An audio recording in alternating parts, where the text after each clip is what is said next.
अस्सलाम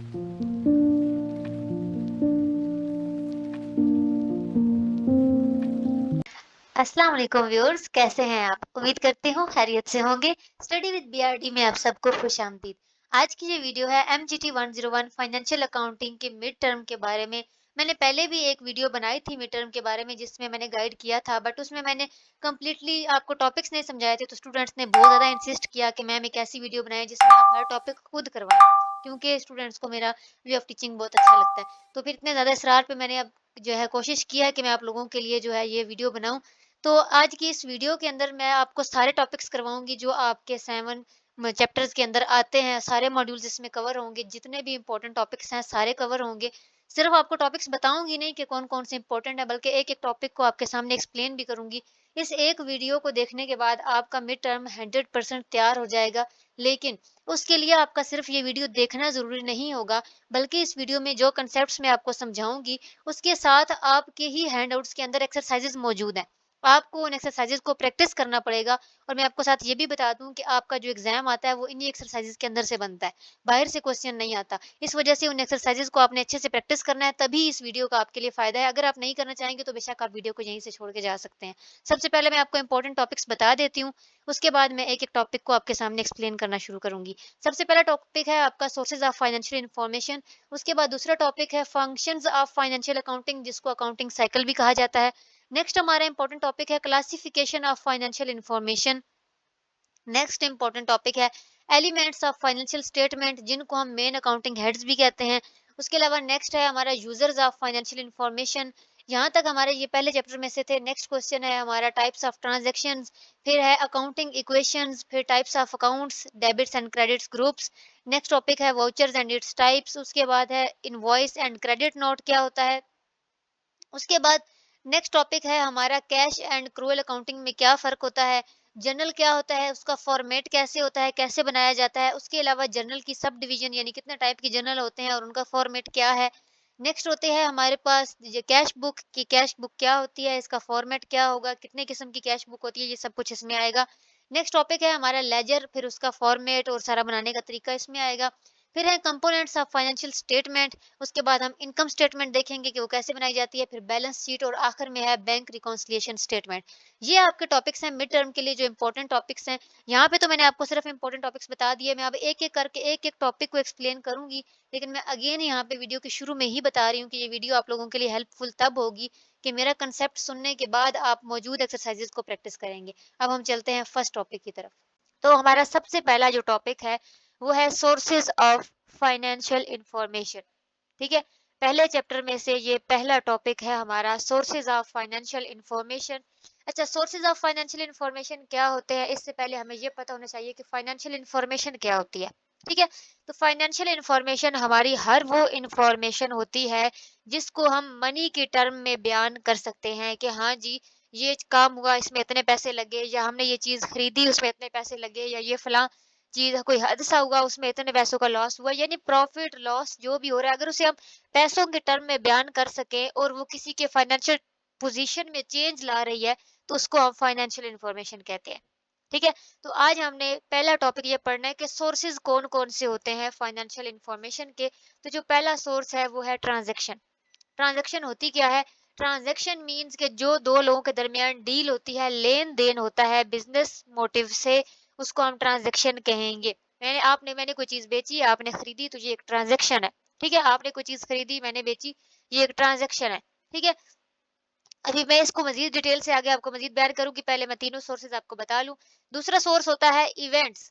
इवेंट्स यानी हर वो इंसिडेंट जो हमारी लाइफ में हो जाए, अच्छा हो बुरा हो, लेकिन अगर उसे मनी की टर्म में बयान किया जा सके तो वो हमारे पास ये जो है वो सोर्स ऑफ फाइनेंशियल इंफॉर्मेशन है। इसकी भी मैं मिसाल देती हूँ आपको। तीसरी चीज है हमारे पास कंडीशंस। कंडीशन क्या होती हैं कि पहले से अगर कोई ट्रांजैक्शन या इवेंट हुआ है तो उसमें अगर कोई चेंजेस आते हैं, कोई दोबारा से एडजस्टमेंट होती है, तो उसको कंडीशन कहते हैं। अच्छा, ये तो मैंने जरा ना इसको टिपिकली तरीके से आपके सामने बयान कर दिया। अब जरा हम खुल्लम खुल्ला इसको देखते हैं।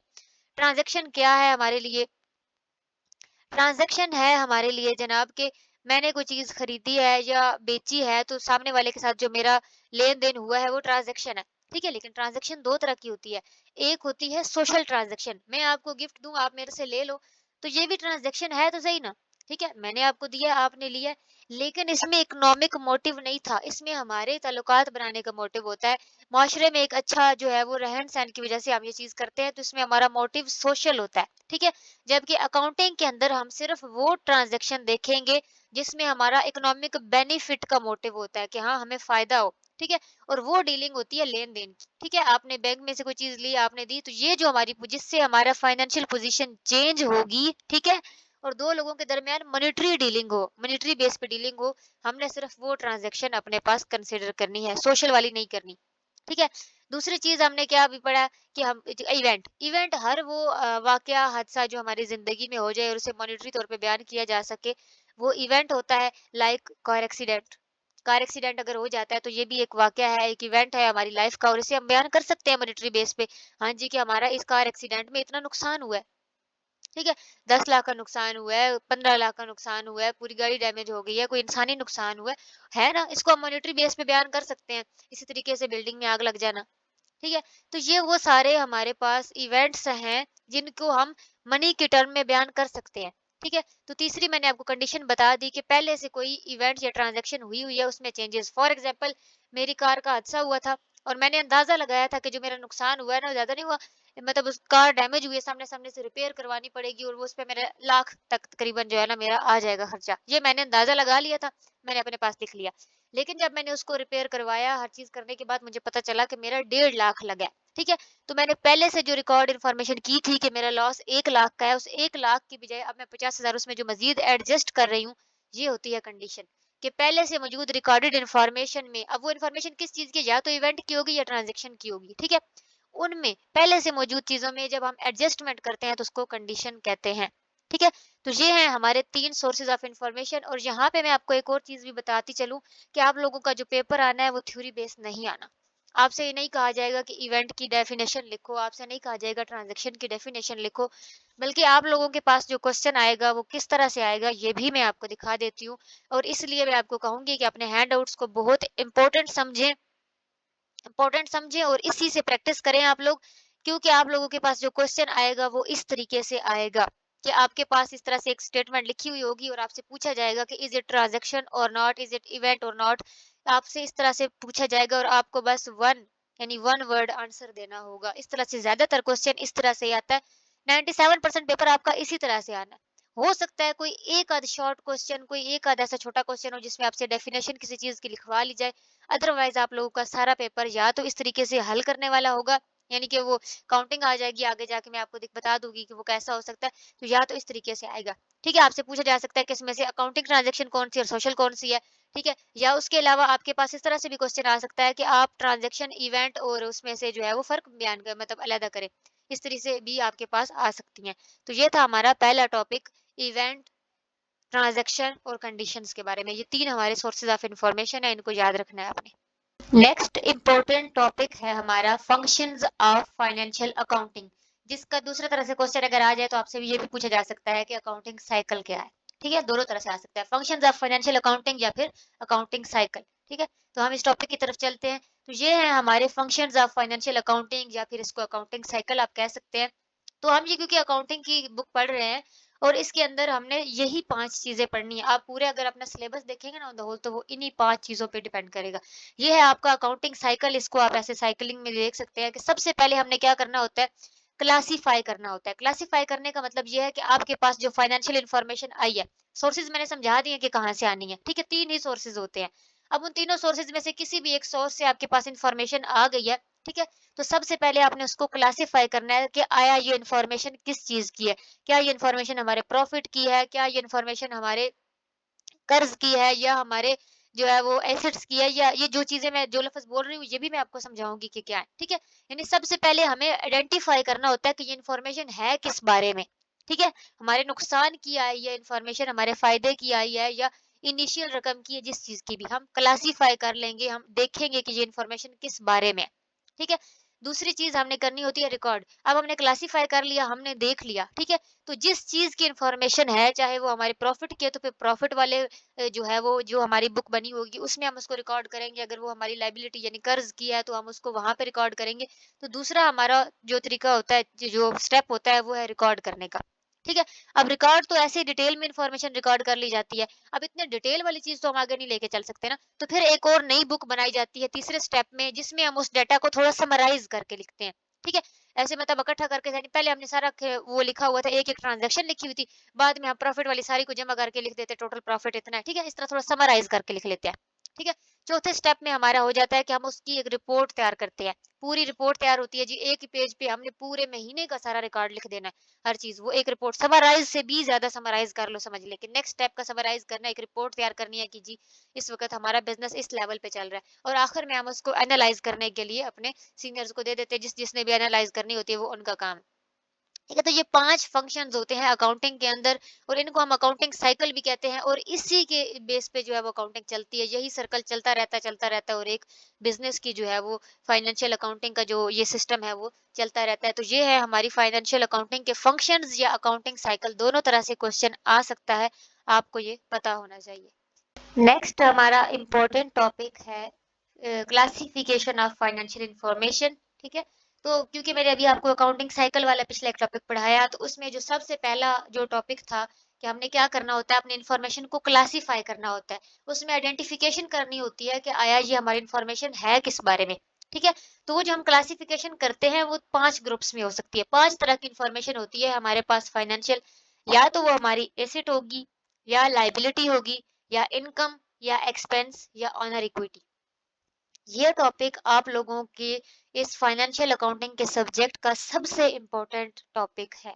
अगर आपको ये टॉपिक समझ में आ जाता है तो समझ लें कि आपको आने वाली सारी अकाउंटिंग समझ में आ गई। अगर आपको यही समझ में नहीं आएगा ना, फिर आप आगे मैं आपको जितना मर्जी समझा लूँ, कोई फर्क नहीं पड़ेगा, बेशक आप वीडियो यहीं से छोड़ के चले जाएं, क्योंकि आगे फिर पढ़ने का कोई फायदा ही नहीं होने वाला। ठीक है, तो इसलिए इस टॉपिक को समझना है, रट्टा नहीं लगाना। ठीक है, तो क्लासिफिकेशन क्या है, 5 ग्रुप्स में होगी। पहला ग्रुप है हमारा एसेट्स का, दूसरा है लायबिलिटीज का, तीसरा एक्सपेंस का, चौथा जो है वो इनकम का, पांचवा है ऑनर इक्विटी का। सबसे पहले क्या है, एसेट्स। एसेट्स क्या होते हैं, एसेट हमारी हर वो चीज जिसे हम बिजनेस में अगर लगाएंगे तो फ्यूचर में हमें उससे प्रॉफिट हासिल होगा, वो होता है हमारा एसेट। उर्दू में इसे असासा कहते हैं। ठीक है, फॉर एग्जाम्पल लैंड है, जमीन ली है, उसी पे तो बिजनेस खड़ा करूंगी अपना। ठीक है, बिजनेस करूंगी तो फ्यूचर में फायदा होगा। ठीक है, उस जमीन के ऊपर बिल्डिंग बनाई है मैंने, भाई बिल्डिंग बनेगी, उसके अंदर काम होगा तो फ्यूचर में फायदा होगा। मशीनरी लेके आऊंगी काम करने के लिए, तो वो मशीनरी यूज होगी, हमारी चीजें बनेगी तो फ्यूचर में फायदा होगा। फर्नीचर भी इवन ला के रखा है तो वो फर्नीचर यूज होगा, लोग उस पे बैठेंगे, कुर्सियां हैं, टेबल है, काम होगा। ठीक है, तो फर्नीचर के बगैर अगर कुछ ना पड़ा होता तो कहाँ पे लोग बैठते, कहाँ पे काम होता, यानी कि वो भी एक ऐसी चीज है जो यूज हो रही है कि फ्यूचर में हमें उसकी वजह से फायदा ही होने वाला है। ठीक है, मोटर वैन है जिसपे हमारा सामान आ रहा है, या लोग हमारे एम्प्लॉयज को अगर हम पिक एंड ड्रॉप दे रहे हैं, जो भी है, तो वो मोटर वैन भी हमारी यूज हो रही है, यानी कि गाड़ी है हमारी कंपनी की, चाहे वो लोगों को पिक एंड ड्रॉप दे रही है, चाहे वो हमारा सामान ला और ले जा रही है, फायदा ही दे रही है ना, उसकी वजह से फायदा ही हो रहा है। ठीक है, इवन जो हमारे मशीन उधर पड़ा हुआ कंप्यूटर है जिसके ऊपर रिकॉर्ड्स है, वो भी हमें एक किस्म का फायदा दे रहा है। अगर कंप्यूटर ना होता, बैठ के खुद हिसाब करते रहते तो नुकसान ही था ना। तो यानी उसकी वजह से भी हमें फायदा हो रहा है। इसी तरह से अगर हमने किसी को कर्ज दिया हुआ है, उसने हमें वापस करना है, तो वो भी एक किस्म का हमारा फायदा ही है। अगर हमने लिया होता तो वो हमारा नुकसान था, हमें फ्यूचर में वापस करना था। ठीक है, लेकिन हमने किसी को दिया हुआ है तो वो जब आएगा तो ज़ाहिर-सी बात है फ़ायदा ही फ़ायदा है। इसी तरीके से हमारे पास जो कैश बैलेंस पड़ा होगा, वो भी हमारे पास फ्यूचर में प्रॉफ़िट के लिए है। बैंक बैलेंस जितना है फ्यूचर में प्रॉफ़िट के लिए। तो यानी हर वो चीज़ जिससे को इस्तेमाल करने से बिज़नेस में फ्यूचर में हमें प्रॉफ़िट होने वाला है, वो चीज़ हमारा असासा है, हमारा एसेट है। रट्टा नहीं लगाना, किसी भी चीज़ को रट्टा नहीं लगाना, बस समझ के रखना है कि एसेट क्या होता है। नेक्स्ट की चीज़ क्या है हमारे पास, एक्सपेंस। एक्सपेंस का मतलब आपको नॉर्मली भी पता होगा, खर्चे, अखराजात। ठीक है? तो जो भी चीज़ें हम खरीदेंगे, अब मैंने बिज़नेस शुरू किया है तो मुझे तो चीज़ें तो खरीदनी पड़ेंगी, अपना स्टॉक खरीदना पड़ेगा, भई मशीनरी खरीदनी पड़ेगी, फर्नीचर खरीदना पड़ेगा। तो जितनी भी परचेज़ेज़ होंगी मेरी, वो मेरे एक्सपेंस है। इसी तरीके से मैंने लोग रखे हैं काम पे, तो उनको सैलरीज़ भी देनी है, तो उनको जो सैलरीज़ देनी है वो भी मेरे एक्सपेंस है। भई बिजली इस्तेमाल हो रही है, वो बिजली के जो बिल देने हैं वो भी मेरे एक्सपेंस है। कोई मशीन खराब हो जाती है, कोई रिपेयर करवाने वाली चीज़, कोई कुर्सी टूट गई, कोई टेबल टूट गया, मेरे कोई चीज़ टूट गई, उसको रिपेयर करवाना है, तो वो भी मेरा एक्सपेंस है। अब मैंने इतनी बड़ी कंपनी खड़ी की है, उसी की जो प्रोडक्ट है उसकी मैंने एडवर्टाइज़मेंट भी करनी है, चाहे मैं उसके इश्तहार टीवियों पे दूँ, चाहे मैं अखबारों में दूँ, जहाँ भी दूँ। अगर मैं उसकी एडवर्टाइज़मेंट करवा रही हूँ, कोई बाहर बोर्ड ही लगा दिया है, उसपे भी तो पैसे लगे हैं ना। तो एडवर्टाइजमेंट के भी जो मेरे पैसे लगे वो भी मेरा एक्सपेंस है। वहाँ पे टेलीफोन लाइन लगी हुई है उसका बिल दे रही हूँ मैं, वो भी मेरा एक्सपेंस है। ट्रैवलिंग का जो आ जा रही हूँ मैं या फिर मेरी चीजें आ जा रही हैं, मैंने बेशक मोटर वैन अगर रखी हुई है तो उसका भी तो मैं उसका पेट्रोल शेट्रोल भी तो भर रही हूँ ना, तो उसके भी सारे खर्चे हैं। ठीक है, तो अगर मैंने बिल्डिंग खुद नहीं ली, रेंट पे कोई चीज ली हुई है, चाहे गाड़ी रेंट पे ली हुई है, चाहे बिल्डिंग मैंने रेंट पे ली हुई है, अगर मैं कोई रेंट पे कर रही हूँ तो ये भी मेरे एक्सपेंस है। इन शॉर्ट कि उस सारे के अंदर जितना भी मेरा खर्चा हो रहा होगा ना, वो सारा मेरा एक्सपेंस है। तीसरी चीज क्या आ जाती है, ऑनर्स इक्विटी। ऑनर्स इक्विटी में तीन चीजें होती हैं। सबसे पहला, ऑनर कौन होता है, मालिक। ठीक है, तो मालिक जो पैसा इन्वेस्ट करता है एक बिजनेस में, क्योंकि जरूरी नहीं है कि एक ही बंदे का सारा बिजनेस हो। आजकल ऐसा भी होता है ना कि चार पांच लोग मिलकर पार्टनरशिप में काम कर रहे होते हैं। ठीक है, प्रोप्राइटरशिप में हो रहा होता है, शेयर्स के बेस पे हो रहा होता है। ठीक है, तो जो एक मालिक इन्वेस्ट करता है पैसे अपने, ठीक है, जो वो इन्वेस्ट करता है उसको हम कैपिटल कहते हैं। ठीक है, वो उसने अपनी तरफ से पैसा जो लगाया है, उसका जो शेयर है, जो उसने दिया है पैसे, एक बिज़नेस अगर 5 लाख का खड़ा हुआ है, तो उसमें 1 लाख अगर किसी ने दिए, 2 लाख किसी ने दिए, तो वो जो सबने अपने-अपने दिए हैं, वो उनका कैपिटल है। ठीक है? उसके बाद दूसरी चीज़ कि अब ज़ाहिर-सी बात है, जो आप बिज़नेस के लिए पैसे दे देते हो, वो बिज़नेस के ही पैसे होते हैं। ठीक है? उसको बिज़नेस में ही लगाया जा सकता है, बिज़नेस के कामों में लगाएँगे।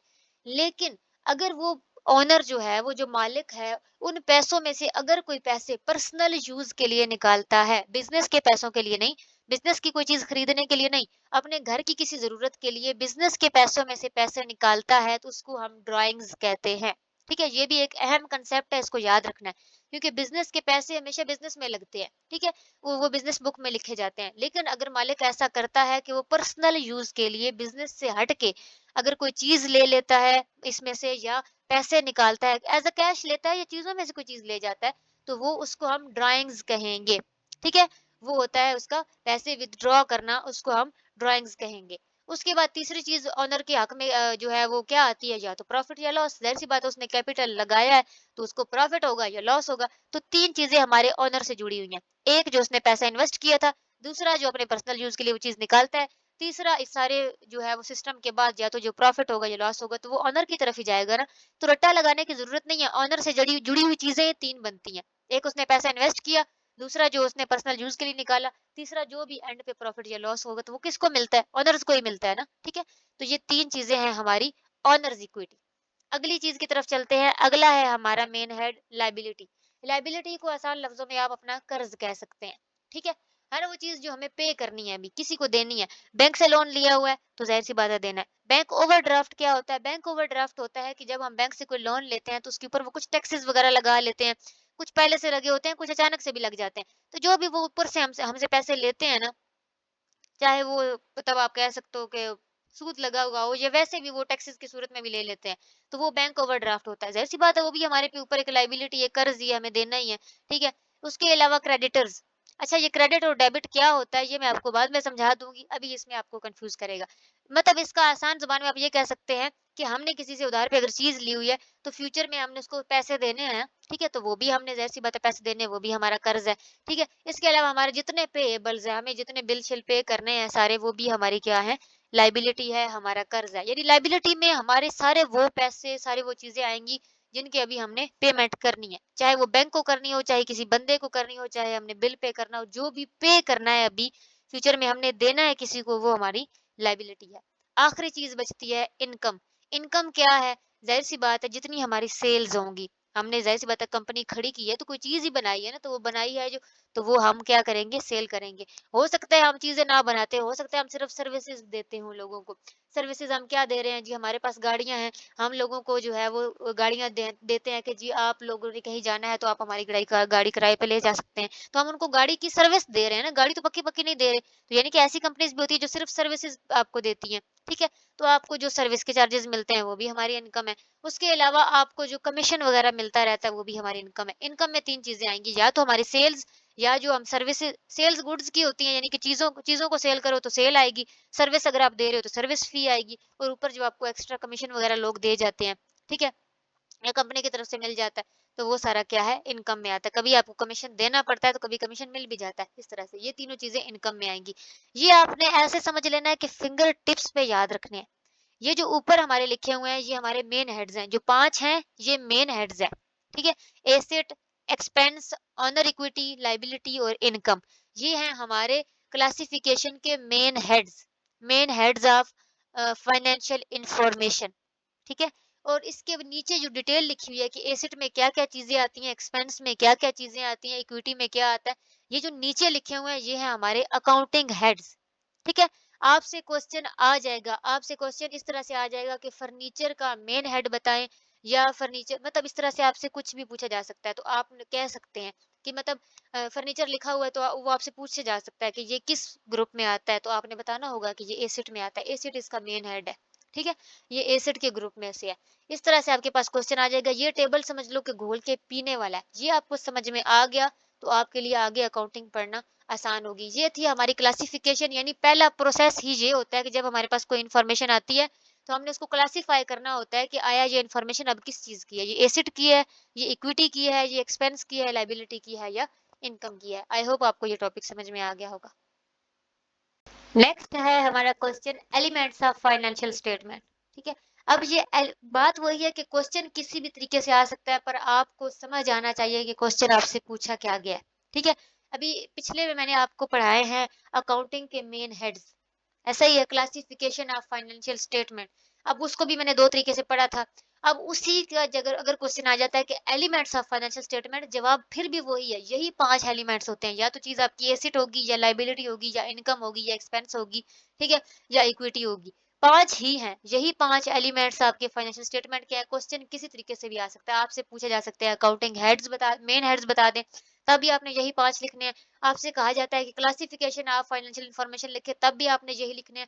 और अगर आपसे कहा जाता है कि एलिमेंट्स ऑफ फाइनेंशियल स्टेटमेंट लिखे, तब भी आपने यही लिखने हैं। वहां पे उन्होंने टेबल में लिखे हुए थे, यहाँ पे इन्होंने इसको जो है वो लिख दिया हुआ है डेफिनेशंस की सूरत में। अगर आप याद करना चाहें तो इसको कर सकते हैं। मैंने कहा है कि 97% तो पेपर आपका थ्योरी बेस ही आता है, लेकिन 3% चांसेस है कि कोई एक आध क्वेश्चन आपसे जो है वो इस तरह डेफिनेशंस में पूछा जाए, तो हो सकता है कि कोई एक आध डेफिनेशन आ जाए। समझा मैंने वैसे ही दिया हुआ है, तो आप लोग अगर याद करना चाहे तो यहाँ से याद कर सकते हैं। एसिड क्या होते हैं? एसिड हमारे वो रिसोर्सेज हैं जिससे हमें फ्यूचर में बेनिफिट होना है।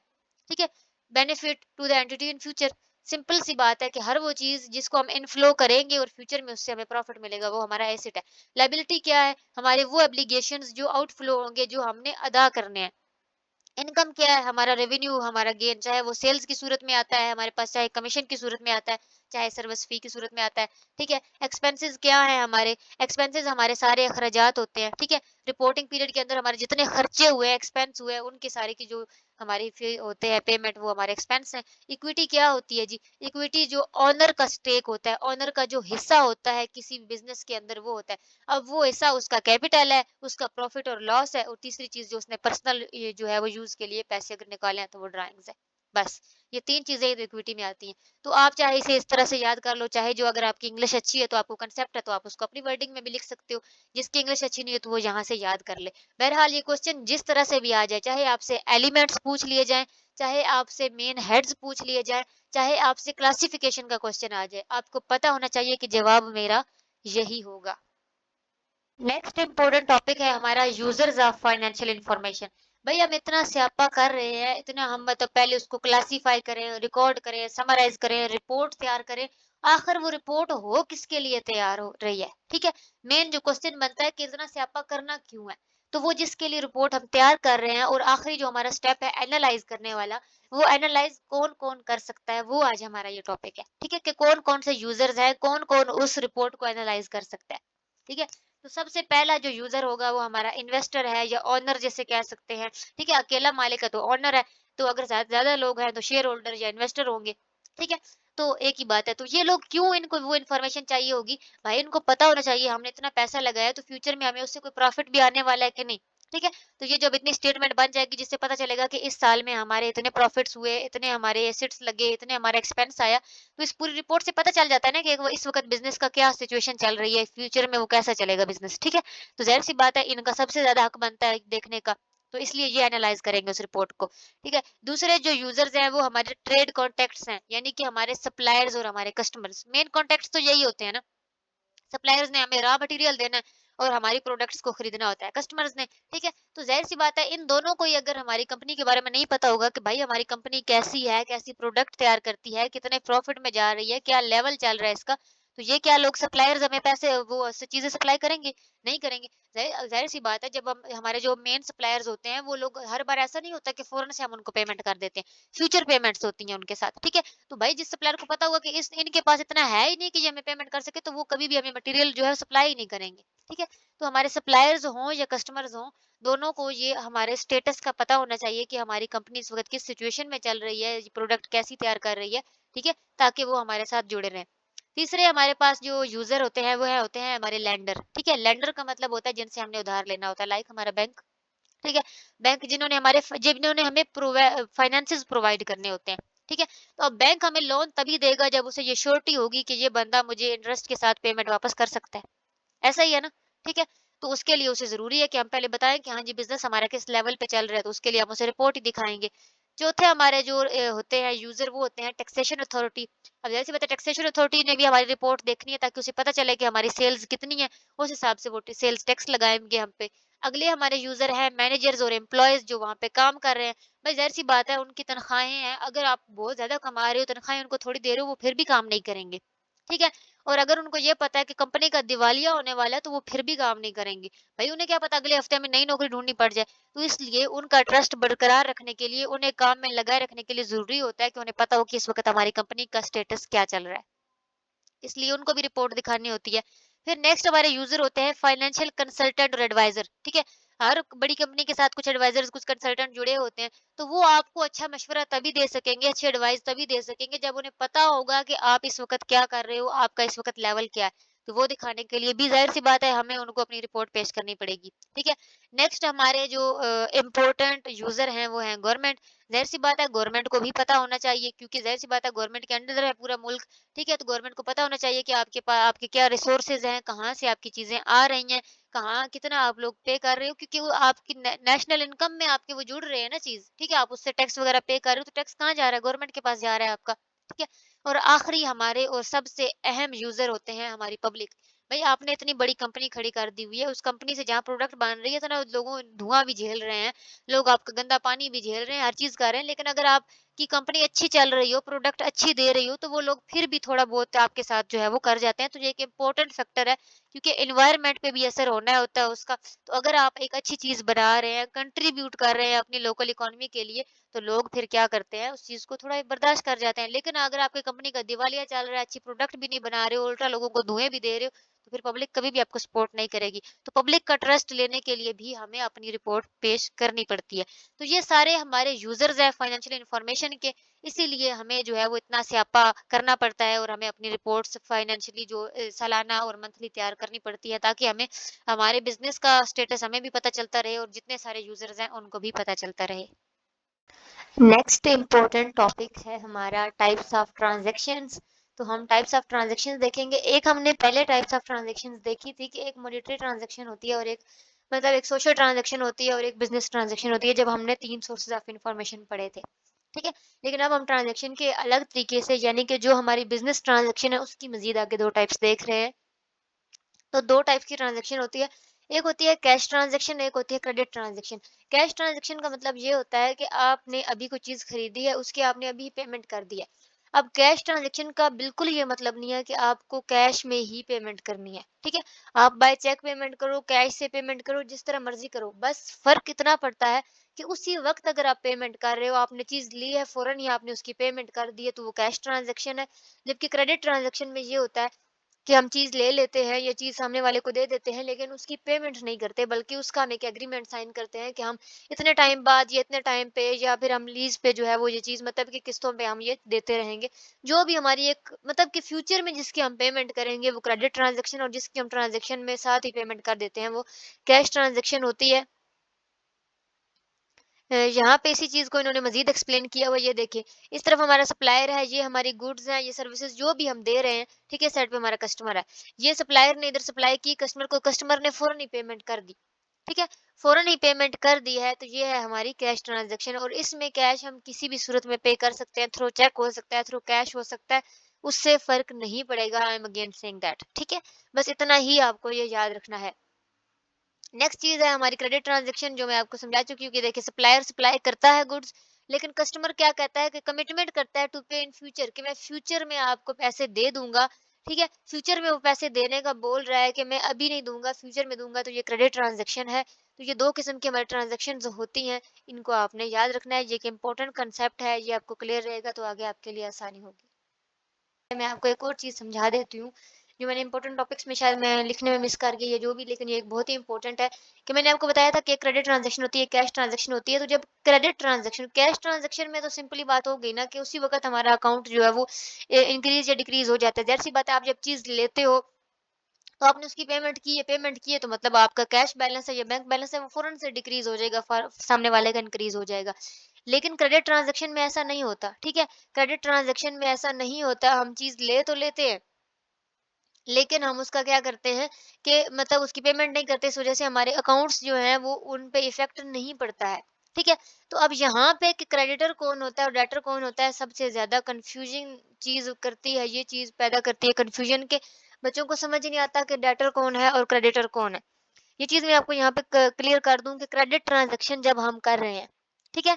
तो अकाउंट रिसीवेबल जिसने हमसे पैसे लेने हैं, यानी कि हमें चीज़ दे रहा है और हमसे पैसे लेने हैं, इज़ नोन एज़ डेटर, ठीक है?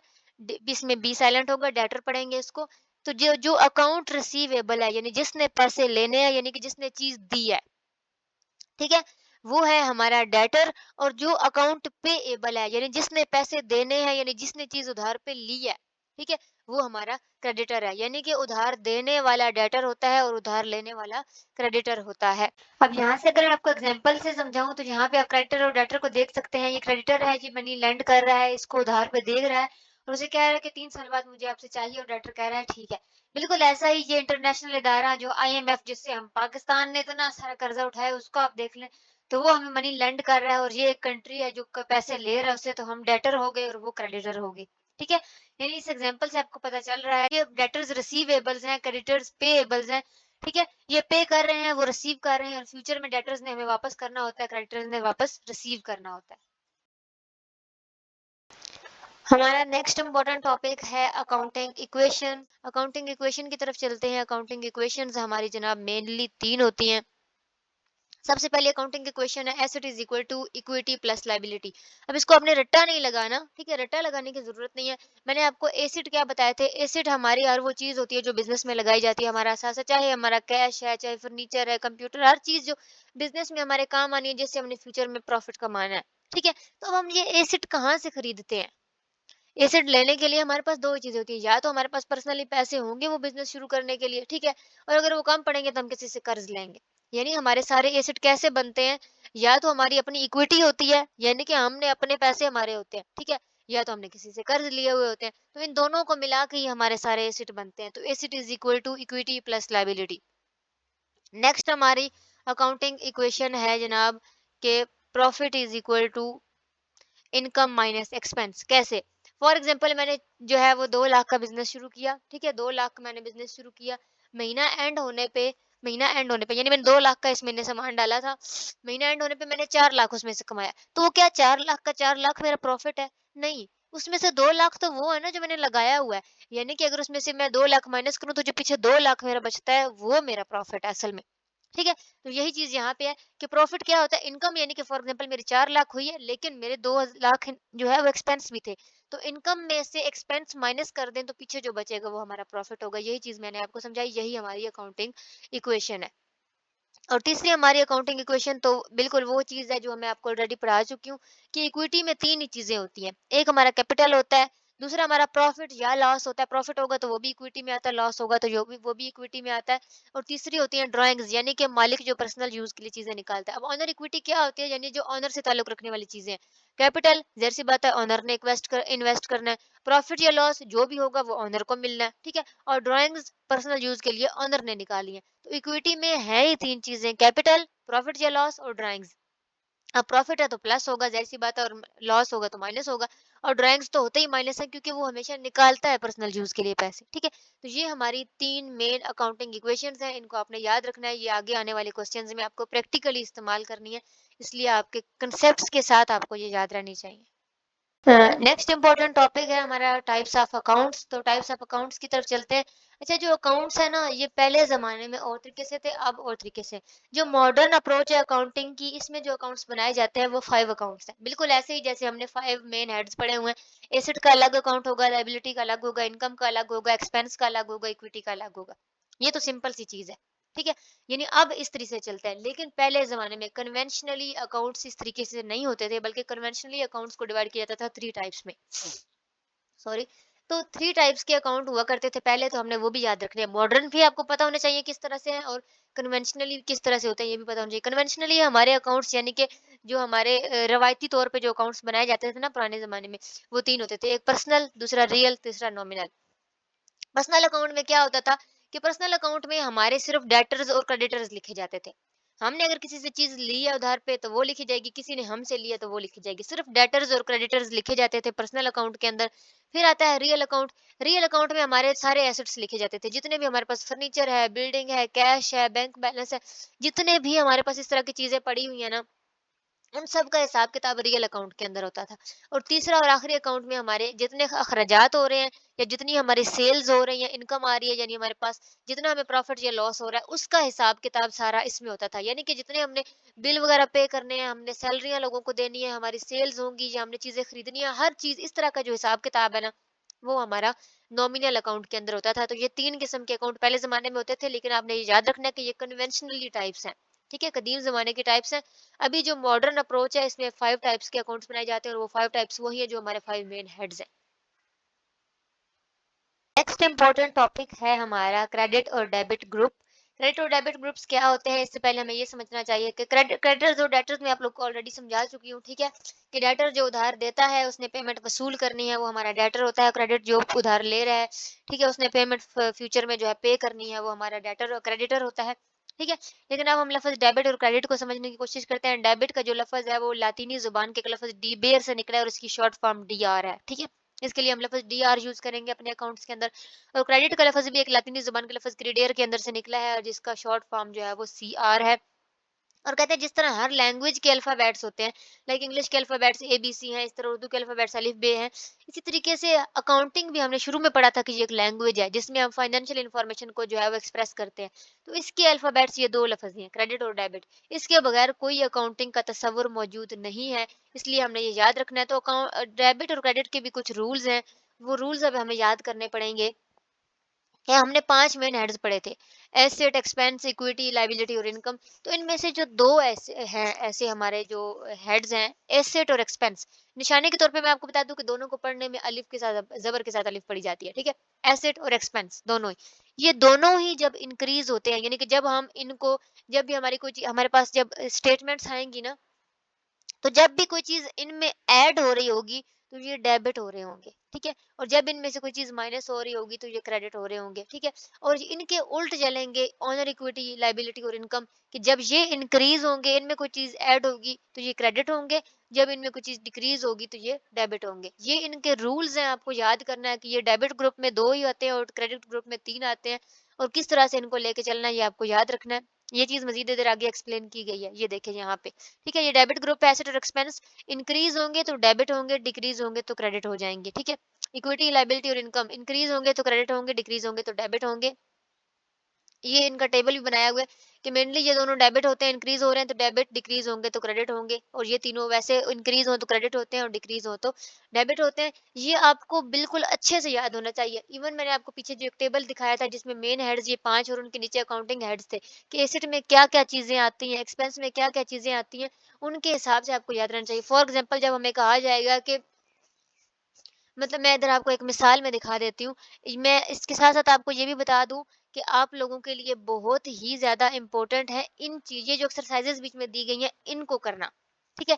जितना आप इनको प्रैक्टिस करेंगे, आपके लिए पेपर करना आसान होगा, क्योंकि आपका पेपर थ्योरी बेस्ड नहीं आना। मैं आपको कांसेप्ट समझा रही हूँ, प्रैक्टिस आपने खुद करनी है इन सारे कांसेप्ट्स की। और प्रैक्टिस के लिए आपके यहाँ पे प्रैक्टिस क्वेश्चन हर कांसेप्ट के साथ मौजूद है, ठीक है? फॉर एग्जाम्पल, अभी मैंने आपको क्रेडिट डेबिट समझाया, तो यहाँ पे एक ट्रांज़ैक्शन दी गई है कि bought a building for cash. ठीक है। अब बिल्डिंग है और कैश है, तो बिल्डिंग भी हमारे एसेट्स में आती है और कैश भी हमारे एसेट्स में आती है। अब हमने बिल्डिंग खरीदी है, यानी कि बिल्डिंग हमारे पास ऐड हो रही है। अब कैश दे के खरीदी है ना, यानी कि कैश माइनस हो रहा है, बिल्डिंग ऐड हो रही है। तो एसेट जब ऐड होते हैं, एसेट जब इंक्रीज होते हैं तो डेबिट होते हैं, और जब डिक्रीज होते हैं तो क्रेडिट होते हैं। तो हम ये कहेंगे कि इस ट्रांजैक्शन में हमारे एसेट्स इफेक्ट हो रहे हैं, ठीक है। एक जगह पे हमारा एसेट डेबिट हो रहा है, यानी कि बिल्डिंग वाला अकाउंट डेबिट हो रहा है और कैश वाला अकाउंट क्रेडिट हो रहा है। इसी तरीके से आपने ऑनवर्ड आगे की सारी एग्जांपल्स को खुद सॉल्व करना है। हालांकि इनके आंसर नीचे दिए गए हैं, लेकिन अपने कंसेप्ट्स को पक्का करने के लिए पीछे से जितने अभी तक मैंने कंसेप्ट समझाए हैं, ये याद रखिएगा कि सबके एक्सरसाइजेस मौजूद हैं आपके हैंडआउट्स के अंदर ही, बाहर कहीं जाने की आपको जरूरत नहीं है। बस जो मैंने कंसेप्ट समझाया है उसको पक्का करने के लिए साथ जो प्रैक्टिस एक्सरसाइजेस मौजूद हैं, इनको जो है वो अच्छे से प्रैक्टिस करें, क्योंकि आपका एग्जाम भी इन्हीं में से आना है और इसी तरीके से क्वेश्चन आना है, ताकि आप लोग को पता चल जाए कि आपका एग्जाम कैसा आएगा। हमारा नेक्स्ट इम्पोर्टेंट टॉपिक है वाउचर एंड इट्स टाइप्स। तो वाउचर क्या होता है और इसके आगे से टाइप्स हम अभी देखेंगे। तो वाउचर ये होता है कि वाउचर एक सिंपली एक पेपर होता है, लेकिन जब आप ट्रांजैक्शन करते हो तो इस चीज़ की वेरिफिकेशन के लिए कि हाँ ये ट्रांजैक्शन कंप्लीट हुई है, वेरीफाइड है, उसमें सिग्नेचर हुए होते हैं बकायदा, एक ये इंटरनल डॉक्यूमेंट है। यहाँ से आप इसकी डेफिनेशन याद कर लोगे, लेकिन बेसिकली ये किस लिए बनाया जाता है कि वो जो बुक कीपर है जिसने अपने आपके रिकॉर्ड बनाने होते हैं बिजनेस के, तो उसे एक ऐसा एविडेंस चाहिए, एक डॉक्यूमेंट्री एविडेंस चाहिए, जिससे वो देखेगा कि हाँ ये ट्रांजैक्शन हुई है और ये बकायदा जो है वो कंसर्न्ड अथॉरिटी की बकायदा अप्रूवल के साथ हुई है। ठीक है, यानी हमने ये चीज खरीदी है, सामने वाले को हमने पेमेंट की है, तो उसका कोई प्रूफ हो, उसके पास कोई रसीद ऐसी होनी चाहिए जिससे देख के उसे कंफर्मेशन हो जाए और फिर वो उसे रिकॉर्ड करे। तो वो जो कंफर्मेशन के लिए उसे चीज चाहिए होती है, वो वाउचर इस्तेमाल होता है। ठीक है, तो वाउचर के मुख्तलिफ इकसाम है, यहाँ पे हम वो देख लेते हैं, टाइप्स ऑफ वाउचर्स हैं। तो बुक कीपर जो प्रिपेयर करता है अपनी जो बुक है, उसके लिए उसे मुख्तलिफ किस्म के वाउचर्स को देखना पड़ता है। एक होता है जनरल वाउचर, जनरल वाउचर में हम हर किस्म की जो है वो ट्रांजैक्शंस लिख लेते हैं। जनरली जितनी भी फाइनेंशियल ट्रांजैक्शंस हुई होती है ना, नॉन कैश ट्रांजैक्शंस, वो उसमें हम लिख लेते हैं, सारी ट्रांजैक्शंस आ जाती हैं इसमें। पेटी कैश रिसीप्ट वाउचर वो होता है कि पेटी कैश यानी कि हमारे जो डेली बेस पे नहीं होते ना काम, कभी-कभी होते हैं, लाइक कभी कोई मशीनरी खराब हो गई तो उसको ठीक करवाने पे पैसे लग गए। कोई मेहमान आ जाता है तो उसको जो हम चाय पानी दे देते हैं, ठीक है? यानी कि छोटे-मोटे ऐसे खर्चे हैं जिनको नॉर्मली हमें रसीद वगैरह नहीं मिलती, तो उनके लिए जो वाउचर बनाए जाते हैं, ताकि आगे जाके हमें जब हिसाब-किताब करना हो तो फिर मेंटेन रहे हमारा फाइनेंशियल कंट्रोल। ठीक है? तो जो हमारे डेली बेस के खर्चे नहीं होते, अचानक से खर्चा पड़ जाता है ना जो सर पे अचानक से, तो उसके लिए जो वाउचर होते हैं वो पेटी कैश रिसिप्ट वाउचर होते हैं। उसके अलावा अगर हमने कोई चीज़ खरीदी और उसकी पेमेंट कैश में की है तो उसका कैश रिसिप्ट वाउचर होगा, कैश पेमेंट वाउचर होगा। और अगर हमने बैंक से रिसीव किए हैं, ये पेमेंट की है, तो उसका अलग से वाउचर होगा। उसके अलावा आखिरी वाउचर होता है गिफ्ट वाउचर। अक्सर आपने देखा होगा कंपनीज़ जो है वो गिफ्ट वाउचर देती हैं, जिसमें क्या होता है, कभी डिस्काउंट होता है अपने कस्टमर्स के लिए और कभी कुछ चीज़ें वो फ्री बाय कर सकते हैं, तो वो गिफ्ट वाउचर होते हैं। तो ये हमारे पास कुछ टाइप्स थी वाउचर्स की, और इनका मकसद सिर्फ ये होता है कि इन वाउचर्स से बाद में ये वाउचर्स जो है वो एज़ अ एविडेंस यूज़ होते हैं बुक कीपर के लिए। वो यहाँ से देख के अपनी एंट्रीज़ कर लेता है अपनी बुक के अंदर, जो भी उसने आगे जर्नल या लेजर बनाना होता है उसके अंदर। नेक्स्ट इम्पोर्टेंट टॉपिक है हमारा इनवॉइस एंड क्रेडिट नोट। तो मैंने आपको बताया कि हमारी जो होती है क्रेडिट ट्रांजैक्शन, उसके अंदर हम क्या करते हैं कि फ्यूचर में पेमेंट करनी होती है हमने, ठीक है? हम फ्यूचर में पेमेंट करते हैं। तो अब फ्यूचर में पेमेंट करने के लिए जो हम एग्रीमेंट साइन करते हैं, उसके बारे में है ये इनवॉइस और क्रेडिट नोट। तो ये जो है, an invoice is a document that is prepared by seller and sent to buyer. ठीक है, कि जो सेलर चीज बेचने वाला है वो बनाता है और बायर को देता है। इसके ऊपर डिस्क्रिप्शन और अमाउंट वगैरह लिखी होती है और हमारी सारी चीजें लिखी होती हैं कि हाँ इस टाइम पे आप हमें पेमेंट करेंगे। जो भी एग्रीमेंट उन दोनों के दरमियान साइन हुआ है ना, वो लिखा होगा। सेलर देता है ये बायर को, ये याद रखिएगा, सेलर की तरफ से बायर को जा रहा है, इसे इनवॉइस कहते हैं। इसके अलावा साथ में होता है, ये इन्होंने इनवॉइस का पैटर्न वगैरह भी यहाँ पे बनाया हुआ है। ठीक है, उसके साथ दूसरी चीज होती है क्रेडिट नोट। क्रेडिट नोट क्या है? ये भी एक डॉक्यूमेंट होते हैं prepared by seller and sent to buyer to correct mistake in original invoice और to reduce the balance due to the buyer. वो कहते हैं कि अगर ऐसी कोई चीज हो जाए कि मतलब बनाया ये भी सेलर की तरफ से जाता है, लेकिन ओरिजिनल जो इनवॉइस था उसमें अगर कोई मिस्टेक हो गई है या अमाउंट वगैरह ज्यादा लिख दी गई हो या कोई भी मिस्टेक हुई है, ठीक है, मतलब या चीजों की कीमत कम हुई है या चीजें वापस हुई हैं, तो कोई भी इस तरह का रीजन आता है, तो जो हम बनाते हैं वो क्रेडिट नोट होता है। हो सकता है उसे चीज पसंद ना आई हो, कोई मिस्टेक हुई हो, तो वापस करेगा। जो भी इस तरह का सीन होता है, जो पहले वाले ओरिजिनल वॉइस में हम मिस्टेक करते हैं, जिस तरह का कोई भी रीजन बनता है, तो जो एक सेलर बायर को देता है वो क्रेडिट नोट होता है। इस तरह की और भी चीज़ें होंगी, यहाँ पे एक ऊपर टेबल दिया हुआ है उसमें आप देख लीजिएगा ये, ठीक है? जब भी हमारी सेल्स होंगी या हम परचेज़ करेंगे, ठीक है? तो इनवॉइस ही दिया जाता है। ज़ाहिर-सी बात है बनाना सेलर ने होता है, अगर हम सेल कर रहे हैं तो हम इश्यू करेंगे, अगर हम परचेज़ कर रहे हैं तो सामने वाला हमें देगा, ठीक है? लेकिन दोनों सूत्रों में क्या मिलता है? इनवॉइस ही मिलता है। अगर हम सेल्स रिटर्न करते हैं या परचेज़ रिटर्न करते हैं तो क्रेडिट नोट और डेबिट नोट। अगर तो हम ज़ाहिर-सी बात है सेल्स हमारी रिटर्न हो रही है तो हम क्रेडिट नोट देंगे। अगर हम जो है वो हम परचेज़ रिटर्न कर रहे हैं तो हम डेबिट नोट देंगे, ठीक है? उसके बाद है अगर हम कैश रिसीव करते हैं तो हम एक कैश की रिसिप्ट बनाते हैं, ठीक है? कि कैश हमें रिसीव हो चुका है। अगर हम कैश पे करते हैं तो उसके लिए कैश पेड का जो है वो एक रिसिप्ट बनाई जाती है, उसको कैश की रसीद कहा जाता है। उसके बाद लीज़ेज़, रेंट पे अगर हमने कोई चीज़ दी हुई है तो उसके लिए बस एक एग्रीमेंट साइन हुआ होता है दोनों के दरमियान। उसके बाद स्टाफ की सैलरीज़ वगैरह पे करें तो पेरोल शीट होती है उसके लिए। उसके बाद यूटिलिटी बिल्स वगैरह शो अगर होते हैं, तो इनके लिए जो भी मीटर्ड बिल वगैरह होते हैं, वही शो होते हैं। यानी ये सारी चीज़ें असल मकसद क्या होता है इन चीज़ों का, कि इन सारी चीज़ों को यूज़ किया जाता है बाद में हम जहाँ पे हमने असल अपनी बुक ऑफ अकाउंट्स में जब इनकी एंट्री करनी होती है, तो ये सारी चीज़ें हमारे एविडेंस होते हैं। हमारे इनवॉइस, हमारे क्रेडिट डेबिट नोट, हमारे इलेक्ट्रिसिटी के बिल्स, हमारी पेरोल शीट्स, इनसे देख के ही तो हमने अपने खर्चे वगैरह लिखने होते हैं ना, ठीक है? तो ये सारी चीज़ें उस वक़्त यूज़ होती हैं जब हम अपनी बुक में एंट्री कर रहे होते हैं। नेक्स्ट हमारा इम्पोर्टेंट टॉपिक है कैश बेस अकाउंटिंग और एक्रूअल बेस अकाउंटिंग, ठीक है? कैश बेस अकाउंटिंग और एक्रूअल बेस अकाउंटिंग क्या होती है? कैश बेस अकाउंटिंग एक ऐसा सिस्टम है जिसमें हम अपनी ट्रांज़ैक्शन को तब रिकॉर्ड करते हैं जब हम कैश पे या रिसीव करते हैं, ठीक है? फॉर एग्ज़ाम्पल अगर मैंने चीज़ जुलाई में खरीदी है और उसकी पेमेंट मैं जो है वो सितंबर में कर रही हूँ, तो कैश बेस अकाउंटिंग के अकॉर्डिंग मैं उसकी जो एंट्री करूँगी वो सितंबर की करूँगी, क्योंकि मैंने उस वक़्त उसकी पेमेंट जो है वो सितंबर में की है। जबकि एक्रूअल बेस्ड अकाउंटिंग ये कहती है कि जब आपने चीज़ वो ली है या दी है, उसी वक़्त आप उस लिहाज से उसकी जो है वो पेमेंट लिखोगे, उस वक़्त नहीं दोगे कि आपने उसकी पेमेंट जब की है, ठीक है? एक्रूअल बेस्ड अकाउंटिंग ये कहती है। मेनली बस यही है कि कैश बेस्ड अकाउंटिंग ये कहती है कि जब हम कैश रिसीव या पे करते हैं, उस वक़्त हम उसको रिकॉर्ड करेंगे।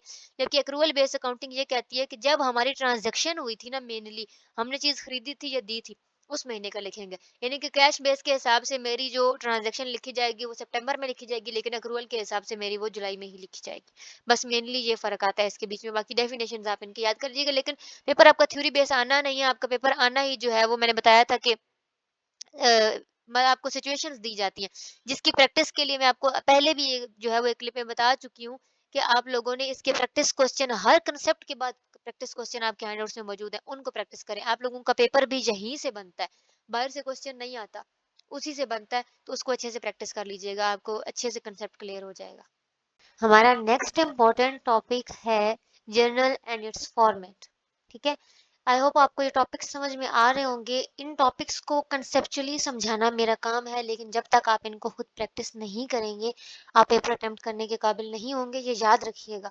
कंसेप्ट मैं आपको समझाऊंगी, फॉर्मेट में आपको समझाऊंगी, लेकिन आपके हैंडआउट्स इस लिहाज से माशाल्लाह से बहुत अच्छे बने हुए हैं कि आपका प्रैक्टिस मटेरियल आपको कहीं से बाहर से लेने की ज़रूरत नहीं है कि हाँ जी, मैं इस कंसेप्ट को अगर प्रैक्टिस करना है तो मैं कहाँ जाऊँ।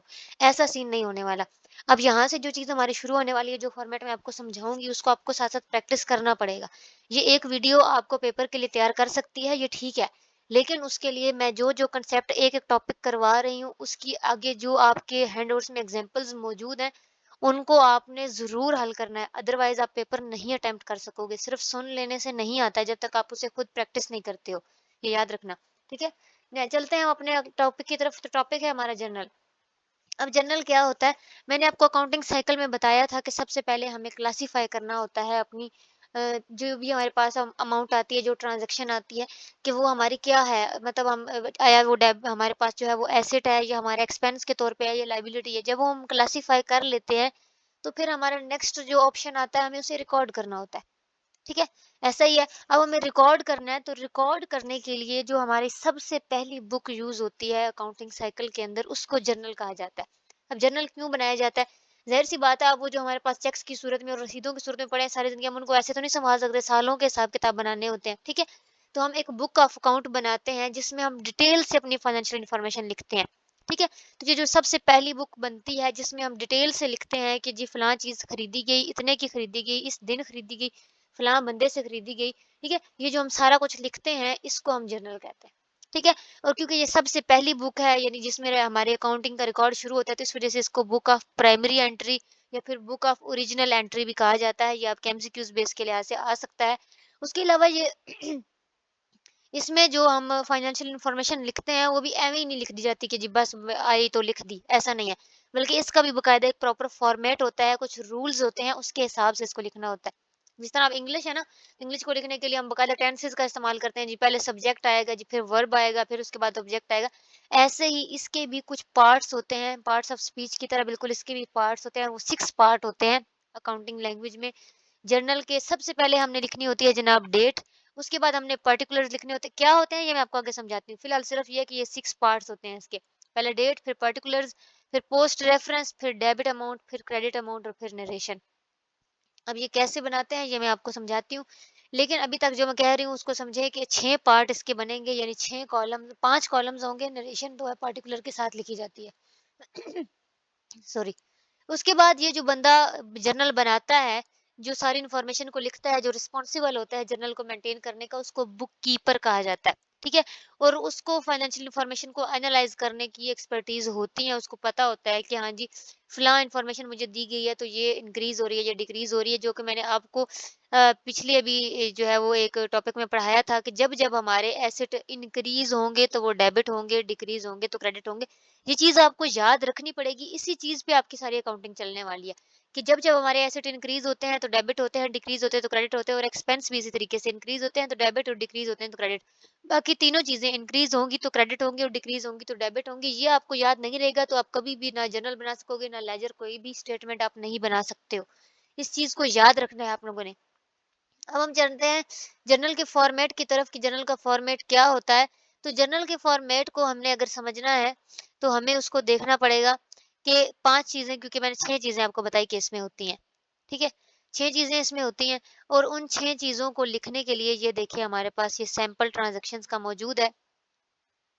ठीक है? और इस सैंपल को देखने के लिए वो कहते हैं कि जो भी हमारे पास होगा ना, लाइक जित जो भी हमारे पास इन्फॉर्मेशन दी गई होगी, उसको हम यहाँ पे ये देखिए एक इन्फॉर्मेशन हमें दी गई है कि cash paid for staff salaries 50,000। ठीक है? कि हमने कैश पे किया है, स्टाफ को सैलरीज़ दी है कितनी, 50,000 की। अब इसका हमने बनाना है जी जर्नल। तो जर्नल में हमें क्या बताया गया कि सबसे पहले हमने डेट लिखनी होती है। तो डेट का कॉलम बनाया, उसके अंदर हमने डेट लिख दी जी 10 जनवरी, हमें बताया गया 10 जनवरी 2009 को हमने कैश पे किया है स्टाफ की सैलरीज़ के लिए। तो यहाँ पे हमने लिख दी डेट। अब पर्टिकुलर या डिस्क्रिप्शन जो भी आप इसका नाम रख लें, इसका मतलब ये होता है कि इसमें हमने वो अकाउंट लिखने होते हैं जो हमारे इफेक्ट हो रहे हैं। अब यहाँ पे इस ट्रांजैक्शन में हमारे कौन से 2 अकाउंट इफेक्ट हो रहे हैं?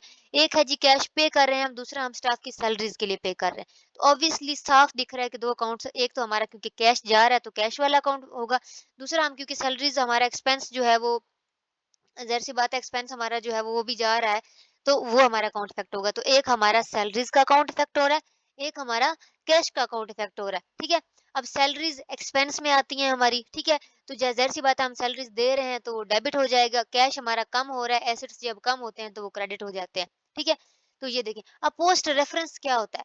पोस्ट रेफरेंस जो होता है बच्चे वो आप लोगों का होता है जो आप आगे जाके जर्नल बनाओगे ना, तो जर्नल का पेज नंबर यहाँ पे इधर लिखे जाते हैं और इसका पेज नंबर जो मतलब हमने ये पेज बनाया होगा ना, इसका पेज नंबर वहाँ पे लिखे जाते हैं। या मैं आसान ज़ुबान में आपको कहूँ तो यहाँ पे रसीदों के या जो भी आपके चेक के ऊपर जो नंबर लिखा होता है, ताकि आपको पता चले कि आपने ये इन्फॉर्मेशन ली कहाँ से है। ठीक है? अब यहाँ पे हमें कोई भी जो है वो पोस्ट रेफरेंस नहीं दिया गया। जब आपको पेपर में नहीं दिया जाएगा तो आप भी इस खाने को खाली छोड़ दोगे। ठीक है? लेकिन अगर आपको कोई नंबर पेज नंबर दिया जाता है सिर्फ इन्फॉर्मेशन के ऊपर तो वो आप यहाँ पे लिख दोगे। ठीक है? जब मैं लेजर बनवाऊँगी आप लोगों से आगे अगली एक जो है स्टेप के अंदर, तो ये आपको मज़ीद पोस्ट रेफरेंस समझ में आ जाएगा कि पोस्ट रेफरेंस क्या होता है। ये सिर्फ पेज नंबर्स होते हैं। ठीक है? लेजर का जर्नल में लिखना होता है और जर्नल का लेजर में लिखना होता है, क्योंकि हम जर्नल के अंदर डिटेल में इन्फॉर्मेशन लिख रहे हैं, लेजर के अंदर हम बिल्कुल शॉर्टली लिख रहे होते हैं, समराइज़ करके लिख रहे होते हैं, ठीक है? तो किसी इन्फॉर्मेशन की डिटेल लेनी हो या किसी इन्फॉर्मेशन की समरी लेनी हो, तो जब यहाँ पे पेज नंबर लिखे होते हैं ना, तो इतनी सारी बुक्स ऑफ अकाउंट कंगालने की ज़रूरत नहीं पड़ती, पता चल जाता है कि इसकी डिटेल हमें किस पेज नंबर पे, किस जर्नल में मिलेगी। इस वजह से ये पोस्ट रेफरेंस लिखा जाता है। तो इस तरीके से आपके 5 कॉलम्स बनेंगे। सबसे पहले डेट लिखी गई है, फिर उसके बाद पार्टिकुलर्स में आपने वो 2 अकाउंट लिखने हैं जो इफेक्ट होंगे। रेफरेंस में आपने वो पेज नंबर्स लिखने होते हैं जो मैंने आपको बता दिए। जो अमाउंट डेबिट हो रही है वो यहाँ पे आएगी, जो क्रेडिट हो रही है वो यहाँ पे आएगी, और ये डेबिट और क्रेडिट कैसे हो रही है ये आपको ऊपर वाले टेबल से याद देगा कि कौन सी चीज़ इंक्रीज़ हो तो एसेट होते डेबिट होती है, कौन सी डिक्रीज हो तो डेबिट होती है। ये चीज याद रहेगा तो आप लोग लिख पाओगे। और ये जो नीचे लिखा हुआ है ना, ये जो, इसको नरेशन कहते हैं। Staff salaries paid in cash, ये है नरेशन। यानी कि हम ये बता रहे हैं कि हमारे ये दो अकाउंट क्यों इफेक्ट हो रहे हैं। ठीक है, सैलरी का अकाउंट और कैश का अकाउंट क्यों इफेक्ट हो रहा है? क्योंकि हमने स्टाफ की सैलरी पे की है कैश के अंदर, हमने क्रेडिट पे नहीं की, कैश के अंदर पे की है। ठीक है, तो ये जो हम नीचे नरेशन यानी तफसील लिखते हैं, इसको नरेशन कहा जाता है। तो ये हमारे 6 पार्ट पूरे हो गए। इस तरह से आपने अपना जो है वो जर्नल बनाना होता है। ये होता है फॉर्मेट जर्नल का। 5 कॉलम बनेंगे, पहले में डेट लिखेंगे, दूसरे में डिस्क्रिप्शन लिखेंगे, तीसरे में रेफरेंस, चौथे में डेबिट और पांचवें में क्रेडिट। और ये याद रखिएगा कि हमेशा डेबिट पहले लिखा जाता है। लेफ्ट साइड पे डेबिट आता है और राइट साइड पे क्रेडिट आता है। कभी भी आप क्रेडिट को लेफ्ट साइड पे नहीं लिख सकते हो, ये भी याद रखना है, ये हमारे रूल्स में शामिल है। ठीक है, ये चीज इन्होंने यहाँ पे नीचे बताई हुई है। और ये यहाँ पे आपने देखा होगा कि डेबिट लेफ्ट साइड पे होगा और क्रेडिट हमेशा राइट साइड पे होगा। ठीक है, ये आप लोगों का जो है वो एक फॉर्मेट है, मैंने समझा दिया। इस चीज को मजीद प्रैक्टिस आपने इधर आने वाली एग्जांपल्स से करना है। ठीक है, ये देखिए हम यहाँ पे एग्जांपल्स दी गई हैं और उनको बकायदा हल भी करके दिखाया गया एक एक चीज। यहाँ पे नीचे आपको एक्सप्लेन भी किया गया कि ये डेबिट क्यों हो रहा है, ये क्रेडिट क्यों हो रहा है, पर आपने पेपर में ये नहीं लिखनी होती। आपने बस नरेशन तक लिखना है। ये जो नीचे लिखी होती है ना ब्रैकेट में, नरेशन यहाँ तक लिखना है। ये एक्सप्लेनेशन आप लोगों के लिए लिखी गई है कि आप लोगों को समझ में आ जाए कि कौन सा अकाउंट डेबिट हो रहा है और वो क्यों हो रहा है। ये आपको समझाने के लिए एग्जांपल्स में लिखा गया है। इन एग्जांपल्स को अच्छे से पढ़ना है आप लोगों ने, और इन एग्जांपल्स के बाद आपको एक्सरसाइज जो दी गई है उसको हल भी करना है, ताकि आप लोगों को अच्छे से समझ में आ जाए। ये सारे जर्नल इसीलिए बनाए गए हैं कि आप लोग इसको प्रैक्टिस कर सको। इसको अच्छे से प्रैक्टिस कीजिएगा, क्योंकि मेरा काम है आपको कॉन्सेप्ट्स देना। और अल्हम्दुलिल्लाह आई थिंक कि आपको ये जो है वो कॉन्सेप्ट फॉर्मेट जो है वो जर्नल का समझ में आ गया होगा। उसके बाद इसमें एक और चीज़ भी आती है कि सिंपल एंट्री तो मैंने आपको समझा दी कि जी सिंपल एंट्री एक बताएगी और हमने कर दी, लेकिन इसमें कुछ हमें डिस्काउंट्स वगैरह भी लिखने पड़ते हैं। लाइक ये डिस्काउंट जो है 2 किस्म के डिस्काउंट होते हैं। एक होता है हमारा ट्रेड डिस्काउंट, एक होता है सेटलमेंट डिस्काउंट। ट्रेड डिस्काउंट ये होता है कि लाइक जैसे कि सीजन एंड हो रहा है तो जो सेल लगी होती है, ठीक है, डिस्काउंट चल रहा होता है। यानी कि अब सर्दियों के माल है तो वो निकाल रहे हैं, गर्मियाँ आ रही हैं तो ज़ाहिर सी बात है वो अगले सीजन तक पड़ा ना रहे, क्योंकि उसका ट्रेंड खत्म हो जाएगा तो लोग डिस्काउंट लगा देते हैं। ठीक है, ये डिस्काउंट हो गया। या फिर आपका रेगुलर कस्टमर कोई होता है तो आप उसे डिस्काउंट देते हो। या फिर आप ये कहते हो कि हाँ आप मुझसे जो है ये पूरा बंडल में चीज़ खरीदो तो इस पे आपको 5% डिस्काउंट मिलेगा। ये सारे होते हैं ट्रेड डिस्काउंट। ठीक है, ये सारे ट्रेड डिस्काउंट होते हैं। और ये याद रखिएगा कि ट्रेड डिस्काउंट को कभी भी आपने अपने जर्नल में एंटर नहीं करना होता। यानी फॉर एग्जांपल आपकी 200 की चीज थी और आपको ट्रेड डिस्काउंट के बाद, यानी चाहे डिस्काउंट किसी वजह से भी हो, सीजनल डिस्काउंट है या रेगुलर कस्टमर होने की वजह से या ज्यादा चीजें खरीदने की वजह से, तीनों में से जो भी डिस्काउंट होगा, लेकिन अगर आपको वो चीज 200 की बजाय 180 रुपए में मिल रही है, तो आप अपने लेजर जर्नल के अंदर ये नहीं लिखोगे कि हाँ जी इस पे मुझे 20% डिस्काउंट मिला है और अब ये 180 रुपए की, नहीं। उन्होंने आपको 180 की बताई है, आपने 180 ही पे किया है, इस वजह से आप 180 ही लिखोगे। ठीक है, इसको आपने कभी भी अपने अकाउंट में जो आप बुक बना रहे हो उसमें डिस्काउंट के तौर पर शो नहीं करना होता, ट्रेड डिस्काउंट को, ये याद रखिएगा। ठीक है, जबकि जो दूसरा डिस्काउंट होता है हमारा वो होता है सेटलमेंट डिस्काउंट। सेटलमेंट डिस्काउंट क्या है? ये इस तरह से टर्म आपके पास पेपर में आ सकती है, 5/10 n/30। इसका मतलब ये है कि आपके पास एक ट्रांजैक्शन आई है कि आपको कहा गया है कि चीजें हमने बेची हैं सेटलमेंट डिस्काउंट के ऊपर 2000 की। ठीक है, एग्जांपल दी गई है ना यहाँ पे कि चीजें बेची हैं और कस्टमर से हमने डील क्या किया है कि n/30 का मतलब ये है कि उसने वो 2000 रुपए जो है वो 30 दिनों के अंदर तो पे करने ही करने हैं। ठीक है, n/30 ये है कि उसके पास नंबर ऑफ डेज 30 है। 5/10 का मतलब क्या है? 5/10 का मतलब ये है कि अगर, वैसे तो उसने 30 दिन में तो हर हाल में देने ही देने हैं, लेकिन अगर वो पैसे 10 दिन के अंदर दे देता है 30 दिन के बजाय, तो उससे 5% डिस्काउंट मिलेगा उस 2000 पे। समझ आई? कि अगर वो 30 दिनों में तो उसने देने ही देने हैं, वो तो उसका पक्का है। ठीक है, लेकिन अगर वो 30 की बजाय 10 दिनों के अंदर अंदर पैसे दे देता है, तो उसको वो फिर 2000 नहीं पे करना पड़ेगा, बल्कि उस पे उसको 5% डिस्काउंट मिलेगा। ठीक है, ये डिस्काउंट होता है सेटलमेंट डिस्काउंट। अब या तो वो 10 दिन के अंदर पे कर देगा तो उसे 5% डिस्काउंट मिल जाएगा। अगर तो वो 11वें दिन तक चला जाता है और आगे 30 दिनों में जब भी करता है फिर, तो फिर उसको डिस्काउंट नहीं मिलेगा, 2000 ही पे करना पड़ेगा। तो ये जब डिस्काउंट मिलते हैं तो इन डिस्काउंट्स को फिर हम लोगों को अपने अकाउंट्स के अंदर लिखना पड़ता है। और इनको हम किस नाम से लिखते हैं कि अगर हम डिस्काउंट दे रहे हैं तो डिस्काउंट अलाउड लिखेंगे, और अगर हमें कोई डिस्काउंट दे रहा है तो हम डिस्काउंट रिसीव्ड लिखेंगे। ठीक है, ये हमारे दो किस्म के डिस्काउंट। और ये याद रखिएगा कि सेटलमेंट डिस्काउंट को हम अपने अकाउंट बुक में लिखते हैं, जबकि ट्रेड डिस्काउंट को नहीं लिखते हैं। नेक्स्ट टॉपिक है हमारा sub division of journal. Sub division of journal हम देख लेते हैं। जर्नल का आपको मैंने फॉर्मेट समझा दिया, जर्नल क्या होता है ये मैंने बता दिया। तो अब जर्नल सिर्फ एक किस्म का नहीं होता, ऐसा नहीं है कि हम हर एक चीज को एक ही जगह पे सारे का एक ही जर्नल बनाएंगे और सब कुछ उसी में लिख देंगे, ऐसा नहीं होता। जब बड़े बड़े बिजनेस होते हैं, लार्ज बिजनेस में बहुत ज्यादा ट्रांजेक्शन होती हैं, तो फिर एक ही बंदा ये सारा कुछ हैंडल नहीं कर सकता। ठीक है? क्योंकि एक दिन में हज़ारों के हिसाब से ट्रांज़ैक्शंस होनी हो जिस बिज़नेस के अंदर, तो वो कैसे सँभाला जा सकता है? ठीक है? तो अब को बहुत सारी चीज़ें क्रेडिट पे परचेज़ हो रही होती हैं, को बहुत सी चीज़ें क्रेडिट पे सेल हो रही होती हैं, ठीक है? तो फिर अब इतनी ज़्यादा कॉम्प्लेक्सिटी की वज़ह से एक और काम किया गया कि हम हर चीज़ का अलग-अलग से जर्नल बना लेते हैं। सेल जर्नल बनाए, अब ये याद रखिएगा कि जर्नल के अंदर हमेशा हम अपनी क्रेडिट वाली ही लिखेंगे, कि हम क्रेडिट पे कोई चीज़ बेचेंगे तो वो लिखी जाएगी, क्रेडिट पे कोई चीज़ खरीदेंगे तो वो लिखी जाएगी। मतलब कि जिस चीज़ की पेमेंट फ़ौरन हो रही है वो जर्नल के अंदर एंटर नहीं होती, ठीक है? उसकी अलग से एक कैश बुक बनाई जाती है, यानी जिसको हमने फ़ौरन से पेमेंट कर दी है या जिस चीज़ की फ़ौरन से हमें पेमेंट कर दी गई है, वो कैश ट्रांज़ैक्शन है। क्योंकि मैंने आपको पीछे समझाया था कि कैश ट्रांज़ैक्शन और क्रेडिट ट्रांज़ैक्शन में क्या फ़र्क होता है। तो कभी भी कैश ट्रांज़ैक्शन को हम अपने जर्नल और लेजर में नहीं लिखते। कैश ट्रांज़ैक्शंस के लिए अलग से बुक बनाई जाती है, उसको कैश बुक या कैश जर्नल या कैश रजिस्टर कहा जाता है। हमने अपने जर्नल्स और लेजर के अंदर सिर्फ क्रेडिट ट्रांजैक्शंस ही लिखनी होती हैं। तो इसलिए जब हमारा अलग से सेल जर्नल बनेगा, तो इसमें सिर्फ हमारी वो ट्रांजैक्शंस लिखी जाएँगी जो हमारी सेल्स क्रेडिट पे होंगी। हमने कोई चीज़ बेची है, क्रेडिट पे बेची है, जिसकी फ्यूचर में हमें पेमेंट मिलनी है, उसके लिए जो हम एक रजिस्टर बनाएँगे, उसको हम सेल जर्नल कहेंगे। इसी तरीके से हम परचेज़ेज़ का एक जर्नल बनाएँगे कि जिसके अंदर सिर्फ हमने जो चीज़ें क्रेडिट पे खरीदी हुई हैं, जिनकी पेमेंट हमने फ्यूचर में करनी है, उसका हम जर्नल बना लेंगे, उसका नाम परचेज़ जर्नल होगा। इसी तरीके से अगर हमारी बहुत सारी चीज़ें रिटर्न होती हैं या हम रिटर्न करते हैं, तो उसका एक जर्नल बनेगा जिसमें सेल रिटर्न और परचेज़ रिटर्न लिखी जाएँगी सिर्फ़। यानी हमने कोई चीज़ खरीदी है, हमें सही नहीं लगी या उसमें कोई नुक्स था तो हमने वापस कर दी। ये हमारे कस्टमर खरीद के लेके गए थे और उन्होंने चीज़ वापस की। तो वो जो हिसाब-किताब होगा उसके लिए अलग से ल एक जर्नल बनेगा। ठीक है? और यहाँ पे वो चीज़ आती है कि कैश ट्रांज़ैक्शंस, यानी कोई चीज़ हमने खरीदी या बेची है जिसकी फ़ौरन से कैश हमें पेमेंट कर दी गई है, तो उसके लिए अलग से बुक बनेगी, उसका नाम कैश बुक या कैश जर्नल या कैश रजिस्टर होता है, कुछ भी आप कह सकते हो। ठीक है? अब इसके अलावा जितनी भी ट्रांज़ैक्शंस होती हैं, लाइक हमारे जो फिक्स्ड एसेट होते हैं जो हम रोज़-रोज़ नहीं खरीदते, लाइक जैसे कि बिल्डिंग होगी, एक आध बार ही खरीदी जाती है ना, जैसा कि हमारी मशीनरी हो गई, मतलब कभी-कभी खरीदी जाती है, रोज़-रोज़ खरीदने वाली चीज़ें नहीं है ये। ठीक है? तो इस तरह की जो हमारी उन पे अगर वो हम कोई चीज़ खरीदते हैं या तो सेल करते हैं उनमें से कोई चीज़ फिक्स्ड एसेट्स में से, या फिर जैसे कोई एक्सीडेंट लाइक जैसे आग-शाग लग जाना उसकी वज़ह से जो नुकसान होता है। तो इस तरह की जितनी भी एंट्रीज़ होती हैं ना, यानी कि जो रोज़-रोज़ काम नहीं होना होता, ये बाकी सारे तो सेल वाला, परचेज़ वाला, ये रिटर्न वाला, ये तो चलते ही रहते हैं। ठीक है? वो तो जनरल चीज़ है ना। लेकिन इसके अलावा जो डेली बेस पे नहीं होने होते, इस तरह के जितने इवेंट्स होते हैं ना, जैसे फिक्स्ड एसेट्स को खरीदना या बेचना या फिर आग वगैरह लग जाना, इस तरीके की सारी ट्रांज़ैक्शंस को हम अपने जर्नल के अंदर लिखते हैं। ये एक अलग से जर्नल बनाया जाता है। इसके अंदर हम वो एंट्रीज़ करते होते हैं।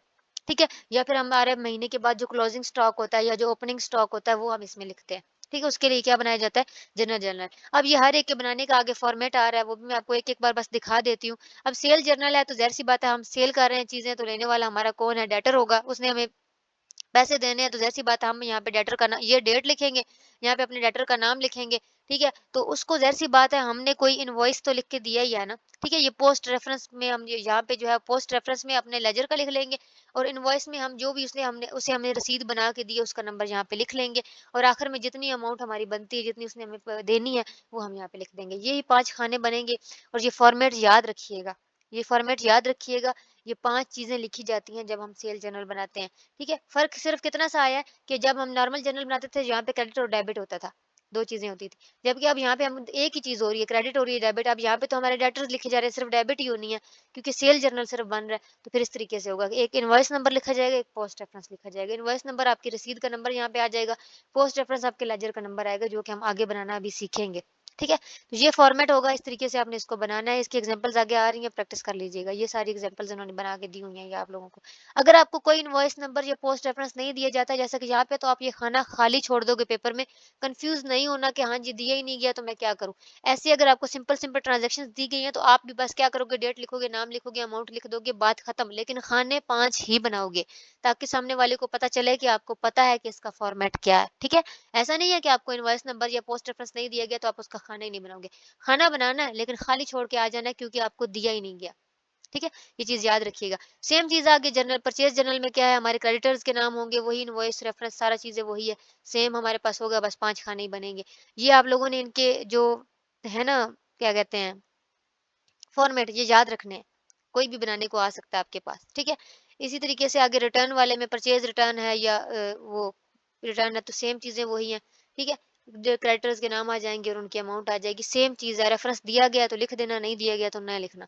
सेम चीज़ है, वही है। ये हमारी सब डिवीज़न है जर्नल की। कितने जर्नल बनाए जाते हैं? सेल का अलग बनाया जाता है, परचेज़ का अलग, रिटर्न्स का अलग, जर्नल जर्नल अलग और कैश बुक अलग। ये याद रखिएगा। कैश बुक क्या होती है वो हमारा अगला टॉपिक होगा, उसमें मैं आपको समझा देती हूँ। नेक्स्ट इम्पोर्टेंट टॉपिक है हमारा जी कैश बुक। मैंने आपको बताया था कि जर्नल में तो हम सिर्फ उन चीज़ों की एंट्रीज करते हैं जो हमने क्रेडिट पे ली होती है या क्रेडिट पे दी होती हैं। तो वो सारी चीज़ें जो हमारी फ़ौरन से पेमेंट हम कर देते हैं या फ़ौरन से लोग हमें पेमेंट कर जाते हैं, उसका भी तो कोई रिकॉर्ड होना चाहिए ना। उसके लिए बनाई जाती है कैश बुक। ठीक है? तो हम कैश बुक का फॉर्मेट भी देखेंगे, कैश बुक क्या होती है ये भी देखेंगे। ठीक है? कैश बुक की तरफ चलते हैं जी। ये कैश बुक की नीड क्यों ज़रूरत पड़ती है? ज़ाहिर-सी बात है, जब हम कैश बुक बनाते हैं तो जो ट्रांज़ैक्शंस हमारे क्रेडिट पे हैं वो तो हमने लिख ली थी।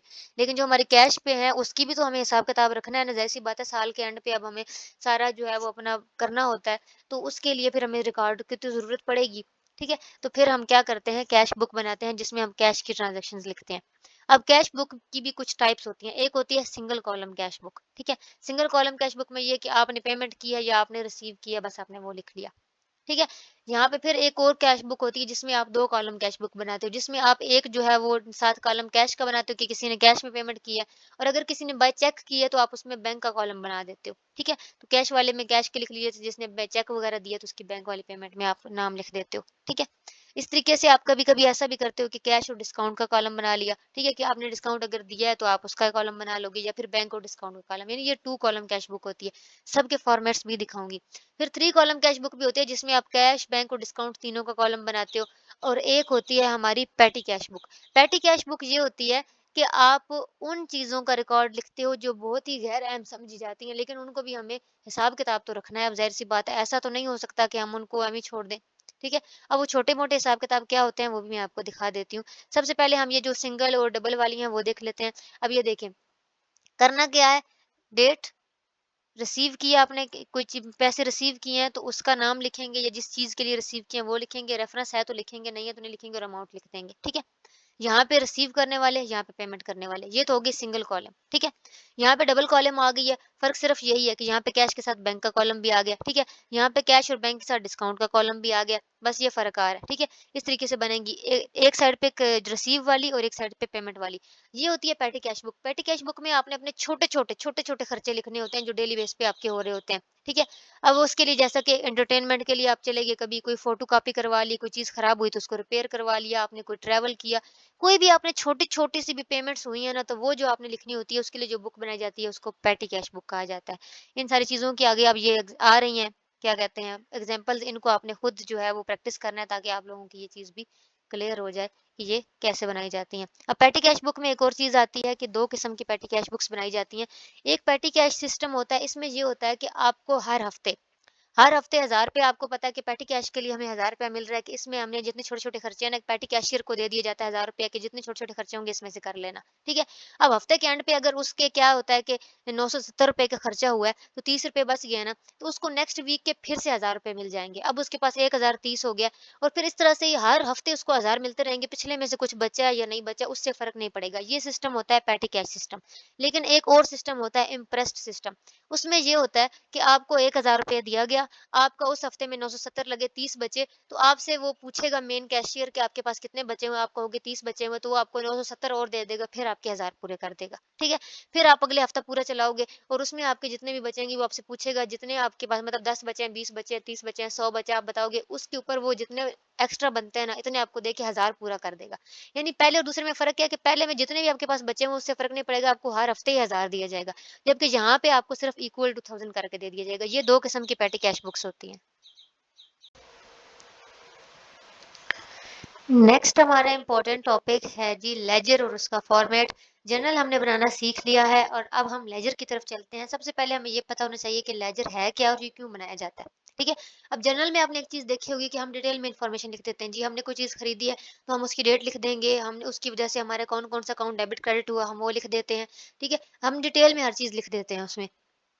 लेकिन उससे हम अपना फाइनल बैलेंस नहीं बना सकते उसको देख के। हमें नहीं पता चल रहा कि हमारे एसेट्स कितने हो गए हैं उसको देख के, लायबिलिटीज़ कितनी हो गई, इक्विटी, ठीक है? अब उसके लिए हमें ज़रूरत है कि हम एक ऐसा मतलब ऐसी एक समरी बनाएँ, ऐसी एक रिपोर्ट तैयार करें, जिससे हमें पता चल रहा हो कि हाँ जी, इस वक़्त हमारे एसेट्स इतने हैं, हमारी लायबिलिटीज़ इतनी है, जिससे हमारी फाइनल रिपोर्ट तैयार हो सके।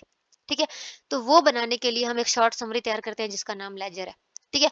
अब लेजर का भी एक फॉर्मेट मैं आपको समझा देती हूँ कि कैसे बनाया जाता है। अब ये देखिए, हम जर्नल को देख के लेजर बनाते हैं, ये याद रखिएगा। हमने रिसिप्ट्स वगैरह को देख कर नहीं बनाना होता है, जर्नल को देख के जो है वो लेजर बनाना होता है। तो सबसे पहले हमें क्या करना होता है, जब हम जर्नल को देखते हैं ना, तो जर्नल में हमने देखना होता है कि क्या-क्या यानी हमें बस 12 ट्रांज़ैक्शंस जो भी हुई हैं, हमने ये देखना है कि उसमें कौन-कौन सा अकाउंट इफ़ेक्ट हुआ है। ठीक है? क्योंकि हर एक अकाउंट का अलग से लेजर बनेगा। ठीक है? कैश अकाउंट इफ़ेक्ट हुआ है तो कैश अकाउंट का अलग से बनेगा, हमारा स्टेशनरी का अकाउंट इफ़ेक्ट हुआ है तो स्टेशनरी का अलग से बनेगा, हमारा जो है वो बैंक अकाउंट इफ़ेक्ट हुआ है तो वो अलग से बनेगा। यानी कि एक-एक चीज़ का अलग से लेजर बनता है, इसलिए सबसे पहले तो हमें चार्ट ऑफ अकाउंट्स बनाना पड़ेगा। एक लिस्ट बना लेते हैं हम अकाउंट्स की कि हाँ जी, जो हम बनाने जा रहे हैं लेजर, उसमें ये वाले अकाउंट्स इफ़ेक्ट हुए होंगे। ठीक है? तो वो हम एक सिस्टम पूरी प्रिपेयर कर लेते हैं, चार्ट बना लेते हैं अकाउंट्स का सबसे पहले। ठीक है? यहाँ पे ये देखिए उन्होंने पहले ही मतलब एक डिस्क्रिप्शन बना दी है कि हमारे इतने अकाउंट्स ये वाले इफ़ेक्ट हुए हुए हैं। ठीक है? कैश अकाउंट इफ़ेक्ट हुआ है, अकाउंट रिसीवेबल हुआ हुआ है, जितने भी हमारे अकाउंट्स इफ़ेक्ट होते हैं ना, सबसे पहले हम वो अकाउंट बना लेते हैं और हर अकाउंट को हम कोई भी एक जनरली नंबर दे देते हैं। और यही नंबर, ये याद रखिएगा, यही नंबर हमारा पोस्ट रेफरेंस बनता है बाद में जाके। ठीक है? ये एक नंबर होता है, इससे आसानी हो जाती है लिखने वाले को भी कि हमने कहाँ जाके किस-किस चीज़ पे क्या-क्या लिखना होता है। ठीक है? ये इन्होंने यहाँ पे इसकी एग्ज़ाम्पल्स 1-2 दी हुई हैं, ये देखिए कोई भी नंबर दे देंगे आप, कोई भी। जैसे यहाँ पे 12, 17, 18, 19 इस तरह से इन्होंने दिए हुए हैं। आप कोई भी नंबर दे देंगे और आप देख लेंगे कि हमारे कौन-कौन से अकाउंट इफ़ेक्ट हुए हैं। ये लिस्ट बनाने के बाद फिर आप लेजर बनाना शुरू करते हैं। अब लेजर में टोटली 3 पार्ट होते हैं इसके। सबसे पहले तो आपको लेजर के अकाउंट का नाम लिखना होता है, ठीक है? और मैंने आपको बताया है कि हर एक अकाउंटिंग हेड का अलग से लेजर बनता है। अगर हम कैश का बनाने जा रहे हैं कि हमारा कैश इफ़ेक्ट हुआ है तो उसका अलग से बनेगा, और अगर हमारा गुड्स का बनेगा तो वो अलग से बनेगा। तो जो हमारे अकाउंट का नाम होगा वो तो उसी अकाउंटिंग हेड के नाम पे होगा, ठीक है? यानी कि समझ लें कि हमारा कैश लेजर बनने जा रहा है। ठीक है? दूसरा इसका पार्ट क्या होता है कि डेबिट साइड पे हम जो है वो लेफ्ट साइड पे डेबिट साइड बनाते हैं, और थर्ड इसका पार्ट होता है कि क्रेडिट साइड को हम राइट साइड पे लिखते हैं। जो चीज़ आपको पहले से पता है, हमने जर्नल में भी ये चीज़ की थी। अब इसको हम टी अकाउंट भी कहते हैं। टी अकाउंट क्यों कहा जाता है कि जो इसका फॉर्मेट होता है ना, ये देखें, ये थोड़ा-सा टी की फॉर्म में होता है ऐसे। यहाँ पे ऊपर हम टाइटल लिखते हैं, इस साइड पे हम डेबिट वाली लिखते हैं, इस साइड पे हम क्रेडिट वाली लिखते हैं। तो ये बस इसका फॉर्मेट है, इस तरीके से ये बनाया जाता है क्योंकि इसको हमने समराइज़ करके लिखना है। इसमें हमने कोई डिटेल नहीं देनी होती कि क्या-क्या हुआ, कैसे-कैसे हुआ। सिर्फ़ हमने अमाउंट लिखनी होती है और ऊपर अकाउंट का नाम लिखना होता है, और इसमें हम कुछ भी नहीं लिखते। ठीक है? अब इसकी एग्ज़ाम्पल भी आपको मैं दिखा देती हूँ। यहाँ पे देखें, अच्छा 2 तरीके हैं लेजर बनाने के भी। एक तो ये टी अकाउंट है जो मैंने आपको अभी दिखा दिया, यहाँ पे ये देखें। यहाँ पे ये है हमारी डेबिट साइड, ये है हमारी क्रेडिट साइड। देखिए यहाँ पे डेट लिखेंगे, यहाँ पे जो भी हमारी चीज़ डेबिट हो रही है उसका अगर रेफरेंस है तो हम लिख देंगे यहाँ पे रेफरेंस क्या आएगा, हमारे लेजर का जर्नल का नंबर आएगा, ठीक है? और जर्नल में कहाँ क्या आएगा, यहाँ पे जो हमारे अकाउंट का नंबर होगा वो चला जाएगा। ये आगे मैं आपको एग्जांपल में दिखा दूंगी। और यहाँ पे हमारी अमाउंट इस साइड पे डेबिट वाली लिखी जा रही है, इस साइड पे क्रेडिट वाली लिखी जा रही है। ये तो हमारा हो गया टी स्टाइल। ठीक है? एक और स्टाइल भी होता है running balance style.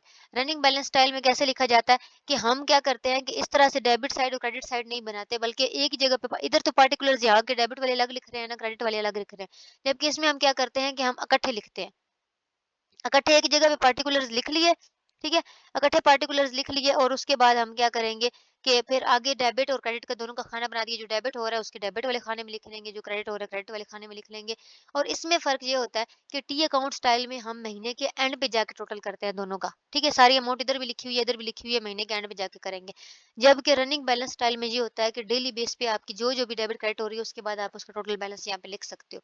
Total balance लिख लोगे तो आपको महीने के एंड पे जाके स्यापा नहीं बनेगा। और आजकल जो इस्तेमाल होता है वो ये रनिंग बैलेंस स्टाइल ही इस्तेमाल होता है। इस पे आपका continuously through out accounting period के अंदर आपका बैलेंस बनता रहता है। आपको जो है वो कोई खपा नहीं होता कि हाँ जी एंड पे जाके हमें एक लंबा सा जो है वो करना पड़ेगा। ठीक है? जबकि टी अकाउंटिंग स्टाइल में हमें बैलेंस्ड ऑफ जो है वो क्लोजिंग डेट के ऊपर करना होता है। इसमें नहीं करना होता। ठीक है? इसमें डेली बेस पे हो रहा होता है। ये याद रखिएगा फॉर्मेट इसका। ठीक है? अब हम क्या करते हैं, सबसे पहले हमारा सोर्स ऑफ इन्फॉर्मेशन होता है, यानी कि हमने 3 सोर्स ऑफ इन्फॉर्मेशन पढ़े थे ना कि कोई इवेंट होता है, हमारी ये ट्रांज़ैक्शन होती है, ठीक है? या फिर कंडीशन होती है, तो उसकी जो रसीद होती है उससे देख के हम जर्नल बनाते हैं, ठीक है? जर्नल से देख के हम लेजर बनाते हैं। अब लेजर से देख के हम आगे ट्रायल बैलेंस बनाएँगे और ट्रायल बैलेंस से देख के हम फाइनेंशियल स्टेटमेंट बनाएँगे, और यही हमारा सारा साइकिल है। यही हमारा 5 चीज़ों का साइकिल है और इसी पे अकाउंटिंग होती है। अब यहाँ पे मैं आपको वो एंट्री भी दिखा देती हूँ, जर्नल की जो एंट्री होती है। लाइक ये देखें, हमें ये बताया गया कि 1 जनवरी 2009 को ओनर ने यानी मालिक ने इंट्रोड्यूस किया है कैश 25,000 का as capital into the business. ठीक है। अब यहाँ पे हमारे पास दो चीजें हैं, दो अकाउंट हमारे इफेक्ट हो रहे हैं। एक तो हमारा कैश इंट्रोड्यूस हो रहा है तो कैश हमारा इफेक्ट हो रहा है। ठीक है। दूसरा वो किस तौर पे हो रहा है, कैपिटल के तौर पे हो रहा है। तो जैसी बात है, हमारे दो अकाउंट इफेक्ट हो गए, एक तो हो गया कैपिटल का और एक हो गया कैश का। अगर हम इसका जर्नल बनाएंगे तो आपको पता है जर्नल में 5 खाने बनेंगे। पहले खाने में जनाब हम डेट लिखेंगे, दूसरे में हम अपने दोनों अकाउंट्स लिखेंगे, फिर आगे हम रेफरेंस। अब ये रेफरेंस कैसे लिखा गया है ये मैं आपको समझाती हूँ। ठीक है। अब ये देखिए कैश का अकाउंट हमारा जैसे पता है कैश इंक्रीज हो रहा है तो डेबिट हो रहा है, उसके बाद कैपिटल का अकाउंट जो है वो हमारा क्रेडिट हो रहा है। अब ये तो हमने लिख लिया और ये हम नीचे नरेशन लिख दी कि cash introduced as capital in the business. ये हमारा बन गया जर्नल। अब इस जर्नल को देख के हमने बनाना है अपना लेजर। ठीक है। लेजर बनाना है तो हम क्या करेंगे, लेजर में हमने देखिए अब दो चीजें थी ना, एक कैश अकाउंट था और एक कैपिटल अकाउंट था, दोनों का अलग अलग से लेजर बनेगा। सबसे पहला लेजर बना है जी कैश अकाउंट का। कैश अकाउंट में हम क्या लिख रहे हैं, कैश अकाउंट में हम ये लिख रहे हैं कि अब उल्ट लिखा जाएगा। याद रखिए कि कैश अकाउंट में हम कैपिटल लिखेंगे और कैपिटल अकाउंट में हम कैश लिखेंगे। ठीक है। कैश अकाउंट में हम लिख रहे हैं कि कैपिटल अकाउंट में हमारे पास जो उधर डेबिट हुई है वो उधर क्रेडिट होगी, जो उधर क्रेडिट हुई है उधर डेबिट में लिखी जाएगी, क्योंकि उल्टा लिखा जा रहा है ना। अगर कैश अकाउंट में कैश लिखा जाता तो वो इस तरफ लिखा जाता। ठीक है। लेकिन अब ऐसा नहीं है तो हम उल्ट लिख रहे हैं। ये याद रखिएगा कि इसके उल्ट बनाए जाते हैं ये। कैश में कैपिटल लिखा जाएगा, कैपिटल में कैश लिखा जाएगा, इस वजह से उल्ट लिखा जाएगा। यहाँ पे ये देखें, यहाँ पे हमारा कैश डेबिट में लिखा जा रहा है और कैपिटल क्रेडिट में लिखा जा रहा है। जबकि नीचे आप आए तो यहाँ पे देखें कैपिटल हमारा डेबिट में लिखा जा रहा है और कैश क्रेडिट में लिखा जा रहा है। ये याद रखिएगा। और इसकी वजह ये है कि ये ऑपोजिट अकाउंट में लिखे जाते हैं। कैपिटल लिखा जा रहा है कैश में और कैश लिखा जा रहा है कैपिटल के अंदर, इस वजह से। अब ये देखें, यहाँ पे हमारे लेजर का नंबर है पेज नंबर 61 और पेज नंबर 8। ठीक है। और हमारे जर्नल का नंबर है पेज नंबर 1। ठीक है। तो यहाँ पे ये देखें, यानी कि कैश अकाउंट का हमने पोस्ट रेफरेंस लिखा लेजर का पेज नंबर 61 और कैपिटल का अकाउंट का हमने पोस्ट रेफरेंस लिखा लेजर का पेज नंबर 8। ठीक है। और जब हम ये बनाया लेजर तो इसमें हमने क्या कर दिया, हमने पोस्ट रेफरेंस लिखा जर्नल का पेज नंबर 1, क्योंकि यहाँ पे हमारे पास क्या था, पेज नंबर 1। यानी कि इनके क्रॉस लिखे जाते हैं, जर्नल में लेजर का लिखा जाता है और लेजर में जर्नल का लिखा जाता है, और इस तरीके से एंट्रीज हो जाती हैं। ये आपको एंट्रीज इस तरीके से करना है, याद रखना है। नीचे इन्होंने वही चीज़ बताई हुई है कि हमने अपोजिट लिखना होता है। जो उधर क्रेडिट हो रही होती है वो इधर डेबिट करनी होती है, जो डेबिट हो रही होती है वो क्रेडिट करनी होती है। बाकी इसी चीज़ की इन्होंने मज़ीद एंट्रीज़ करके दिखाई हुई हैं और भी ज़्यादा, ये सारे इन्होंने बनाए हुए हैं। ये याद रखिएगा कि हर चीज़ का लेजर अलग से बनेगा। 2 एंट्रीज़ हैं तो कंप्यूटर अकाउंट अलग से, कैश अकाउंट अलग से। इन्होंने एक-एक एंट्री करके, पहले एक-एक करके फिर ज़्यादा सारी वाली करके भी दिखाई हुई हैं। एक-एक चीज़, बहुत सारी मिसालें हैं, ये देखें। सारी करके दिखाई हुई हैं, आपने इनको देखना है, समझना है, पढ़ना है, ताकि आप लोगों को अच्छे से प्रैक्टिस हो जाए। ये सारे इन्होंने यहाँ पे जर्नल इसी तरीके से बनाए हुए हैं। नेक्स्ट हमारा इम्पोर्टेंट टॉपिक है जी कंपोनेंट्स ऑफ फाइनेंशियल स्टेटमेंट। ठीक है। अब हम कंपोनेंट्स ऑफ फाइनेंशियल स्टेटमेंट देखेंगे। आई होप आपको जर्नल और लेजर की समझ में आ गई होगी। लेकिन इसमें एक चीज़ बता दूं कि बहुत कम ऐसा पेपर में होता है कि आपसे कोई जर्नल या लेजर बनवाया जाए, लेकिन मैंने आपको समझाया इसलिए कि कोई पेपर में क्वेश्चन आ सकता है। आपको कम से कम फॉर्मेट वगैरह पता होने चाहिए, इनकी एंट्रीज कैसे होती हैं, जो रूल्स इनके हैं वो पता होने चाहिए। लेकिन बहुत ही रेयर ऐसा होता है कि आपसे कोई जर्नल या लेजर बनवाया जाए पेपर में। ठीक है। ऐसा बहुत कम होता है, लेकिन आप लोगों ने इसको प्रैक्टिस जरूर करना है। मोस्टली जो आपके पेपर में क्वेश्चन आता है ना, वो इस चीज के लिए आता है कि जो शुरू में बिल्कुल मैंने आपको जो टॉपिक करवाए थे ना, लाइक डेबिट कर दें, क्रेडिट कर दें, बस इस तरीके से आ जाता है। अकाउंटिंग इक्वेशन आ जाती है जी, उसके हिसाब से लिख दें। ठीक है। ये चीजें आ जाती हैं आपके पास, नॉर्मल एंट्रीज आपके पास आती हैं। जनरल लेजर बहुत कम बनवाए जाते हैं, बहुत रेयर होता है ये क्वेश्चन, लेकिन प्रैक्टिस ज़रूर कीजिएगा। अब हम चलते हैं अपने कंपोनेंट्स ऑफ फाइनेंशियल स्टेटमेंट की तरफ। तो कहते हैं कि ये जनरल लेजर शेजर तो बना लिए, लेकिन जब हम कोई भी अकाउंटिंग की इन्फॉर्मेशन को रिकॉर्ड करते हैं तो according to the IAS, IAS क्या है कि इंटरनेशनल अकाउंटिंग स्टैंडर्ड, इन्होंने कुछ रूल्स बनाए हुए हैं और वो कहते हैं कि फाइनेंशियल स्टेटमेंट जो बनाई जाती है वो 5 तरीके से बनाई जाती है। 5 कंपोनेंट्स होते हैं उसके। एक स्टेटमेंट बनाई जाती है फाइनेंशियल पोजीशन की। ठीक है। कि इस वक़्त यानी साल के एंड पे जो बनती हैं या महीने के एंड पे, तो 5 किस्म की फाइनेंशियल स्टेटमेंट्स बनती हैं। एक होती है हमारी स्टेटमेंट ऑफ फाइनेंशियल पोज़ीशन, कि इस वक़्त हमारी फाइनेंशियल पोज़ीशन क्या चल रही है, यानी प्रॉफिट मतलब क्या हमारा क्या सीन है इस वक़्त, कितने एसेट्स वग़ैरह हमारे पास मौजूद हैं। दूसरी बनती है स्टेटमेंट ऑफ प्रॉफिट लॉस, कि प्रॉफिट लॉस इस साल में हमारा कितना हुआ। तीसरी हमारी बनती है स्टेटमेंट ऑफ कैश फ्लोज़, कि कितना कैश इनफ्लो हुआ या आउटफ्लो हुआ। ठीक है। चौथी स्टेटमेंट बनती है स्टेटमेंट चेंजेस इन इक्विटी, कि इक्विटी में कितना चेंज आया, पहले ओनर इक्विटी कितनी थी अब कितनी हुई। ठीक है। और आखिरी स्टेटमेंट बनती है हमारी नोट्स ऑफ फाइनेंशियल स्टेटमेंट, यानी फाइनल नोट्स बनाए जाते हैं। लेकिन हमारा क्योंकि ये सब्जेक्ट इंट्रोडक्शन है बिल्कुल, क्योंकि मेनली बिल्कुल हम फाइनेंशियल अकाउंटिंग की बेस पढ़ रहे हैं, तो हम इन सब को नहीं सीखेंगे, बल्कि हमारे इस आज की इस जो सब्जेक्ट है ना, इसके अंदर हमने सिर्फ 2 चीज़ें सीखनी है। पहली 2, एक तो हमने बनानी है जी हमारी स्टेटमेंट ऑफ फाइनेंशियल पोज़ीशन कि हमारे इस वक़्त एसेट्स कितने हैं, और दूसरी हमने बनानी है स्टेटमेंट ऑफ प्रॉफिट लॉस। अब इनमें से एक को कहते हैं इनकम स्टेटमेंट और एक को कहते हैं बैलेंस शीट। ठीक है? फाइनेंशियल पोज़ीशन की जो बनाई जाती है उसको बैलेंस शीट कहते हैं, और जो प्रॉफिट लॉस की बनाई जाती है उसको इनकम स्टेटमेंट कहते हैं। अगर मैं आपको प्रॉफिट लॉस की स्टेटमेंट बनाने के बारे में बताऊँ, तो आपने एक इक्वेशन पढ़ी थी कि प्रॉफिट हम कैसे मालूम करते हैं कि profit is equal to income minus expense. Income में से एक्सपेंस माइनस कर दो तो जो पीछे बचता है वो हमारा प्रॉफिट होता है। ठीक है? तो इसी की बेस पे ही हमने अपनी इनकम स्टेटमेंट बनानी है। और बैलेंस शीट कैसे बनाते हैं? हमें एसेट पता करने होते हैं अपने। तो एसेट कैसे पता करते हैं? Asset is equal to equity plus liability. ठीक है? अब इन्हीं 2 इक्वेशंस को हम यूज़ करेंगे और अपनी बैलेंस शीट और अपना जो है वो हम क्या कहते हैं इनकम स्टेटमेंट बनाएँगे। इनके फॉर्मेट की तरफ चलते हैं कि कैसे बनाई जाती हैं, ठीक है? अब ये हम किसको देख के बनाते हैं, ये याद रखिएगा कि जो हमने एक ट्रायल बैलेंस बनाया था। ट्रायल बैलेंस क्या होता है? ट्रायल बैलेंस एक सिंपल सी चीज़ है कि जितने भी हमने लेजर में बनाए थे ना, लेजर में हमने टोटली एक-एक अलग से लेजर बनाया था। तो उसका जो टोटल अमाउंट था ना, टोटल अमाउंट जो एंड पे होता है वो हमने लिख दिया, ठीक है? सेल्स कितनी थी उसका टोटल अमाउंट हमने लिख दिया। जो हमारे क्रेडिट या डेबिट हुए थे सिंपली हम उसको लिख के टोटल कर लेते हैं। ये हमारा ट्रायल बैलेंस होता है। यानी हर अकाउंट का हम जितना भी हमारा टोटल बनता है ना, सिर्फ एंड पे जो अमाउंट टोटल होती है, वो हम लिख के उनका टोटल लिख लेते हैं, अपने पास ये ट्रायल बैलेंस होता है। और इस ट्रायल बैलेंस को देख के हमने अपनी जो है वो इनकम स्टेटमेंट और बैलेंस शीट बनानी होती है। अब ये हमारे पास ट्रायल बैलेंस मौजूद है 1 महीने का पूरे का, कि जी ये चीज़ें हमने खरीदी या ये चीज़ें हमने बेची। ठीक है? टोटल उनका बिल मौजूद है हमारे पास एक। अब इसको देख के अगर हम अपनी इनकम स्टेटमेंट बनाएँ, तो सबसे पहले हमने ये देखना होता है कि हमारी इसमें से इनकम में से कौन-कौन सी चीज़ आ रही है। इस सब में से अगर हम देखें तो इनकम में एक हमारा सेल रेवेन्यू आ रहा है। ठीक है? कि हमारी इतनी सेल्स हुई हैं। सेल रेवेन्यू हमारा कितना है जी? 40,600। यानी कि ये हमारी इनकम है ना, इनकम को में आपको पता होगा कि हमारी क्या-क्या चीज़ें आती हैं। एक हमारा कमीशन आता है, एक हमारी जो है वो आते हैं क्या कहते हैं सेल्स आती हैं, और एक जो है वो हम सर्विसेज़ जो देते हैं वो आता है, ठीक है? उसके बाद हमने रेंट किसी ने हमें पे किया, रेंट इनकम हमारे पास आई है 1000, ठीक है?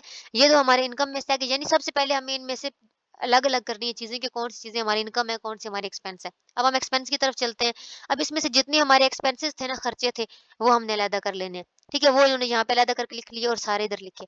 इनको भी जमा किया, इनको भी जमा किया। इसमें से इसको माइनस कर दिया, जो बच जाएगा वो हमारा नेट प्रॉफिट। बस।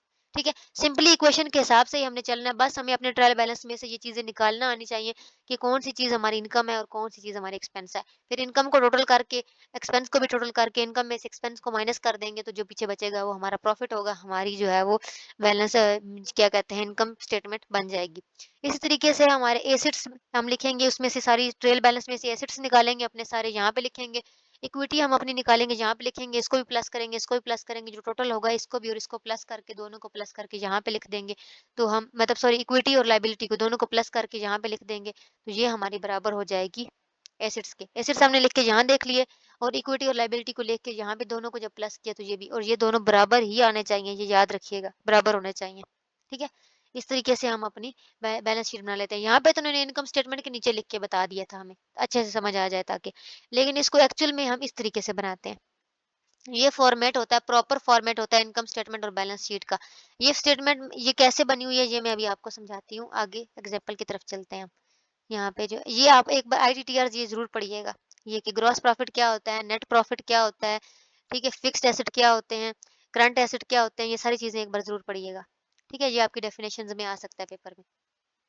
ये देखें, अब ये जी इनकम स्टेटमेंट बनानी थी तो हमारी सेल्स कितनी है जी 4,600 40,600 की हैं, ठीक है? उसके अलावा कॉस्ट ऑफ गुड्स सोल्ड है ये हमारी, ठीक है? ये हमारी कॉस्ट ऑफ गुड्स सोल्ड है कि हमारी जो सेल्स हुई हैं वो हमारी कितनी है जी 40,600 की, ठीक है? ओपनिंग स्टॉक हमें कोई नहीं बताया गया कि हमारा कितना है, ठीक है? उसके बाद हमारी परचेजेज़ यानी जो चीज़ें हमने खरीदी हैं वो हमारी कितनी हो गई, वो है हमारी जी 28,500 की। ठीक है? 28,500 की हमारी चीज़ें हैं, और हमारा जो क्लोजिंग स्टॉक है वो है जी 9,960। ठीक है? तो हमने इसमें से इसको जब माइनस किया तो टोटल हमारे पास आ गया जी 18,540, ठीक है? और इसको जब हमने 40,000 में से माइनस किया तो 22,060 आ गया हमारे पास। ये हमारे पास लिखा गया, यानी साथ-साथ ही हमने इसको माइनस करके चलना होता है। क्योंकि हम क्या बना रहे हैं, इनकम स्टेटमेंट बना रहे हैं, और इनकम में क्या करते हैं हम अपने एक्सपेंस, इनकम में से एक्सपेंस माइनस कर रहे हैं, इनकम में से हम अपने एक्सपेंस माइनस करते जाएंगे साथ साथ, ताकि हमें अपने प्रॉफिट लॉस पता चलता रहे।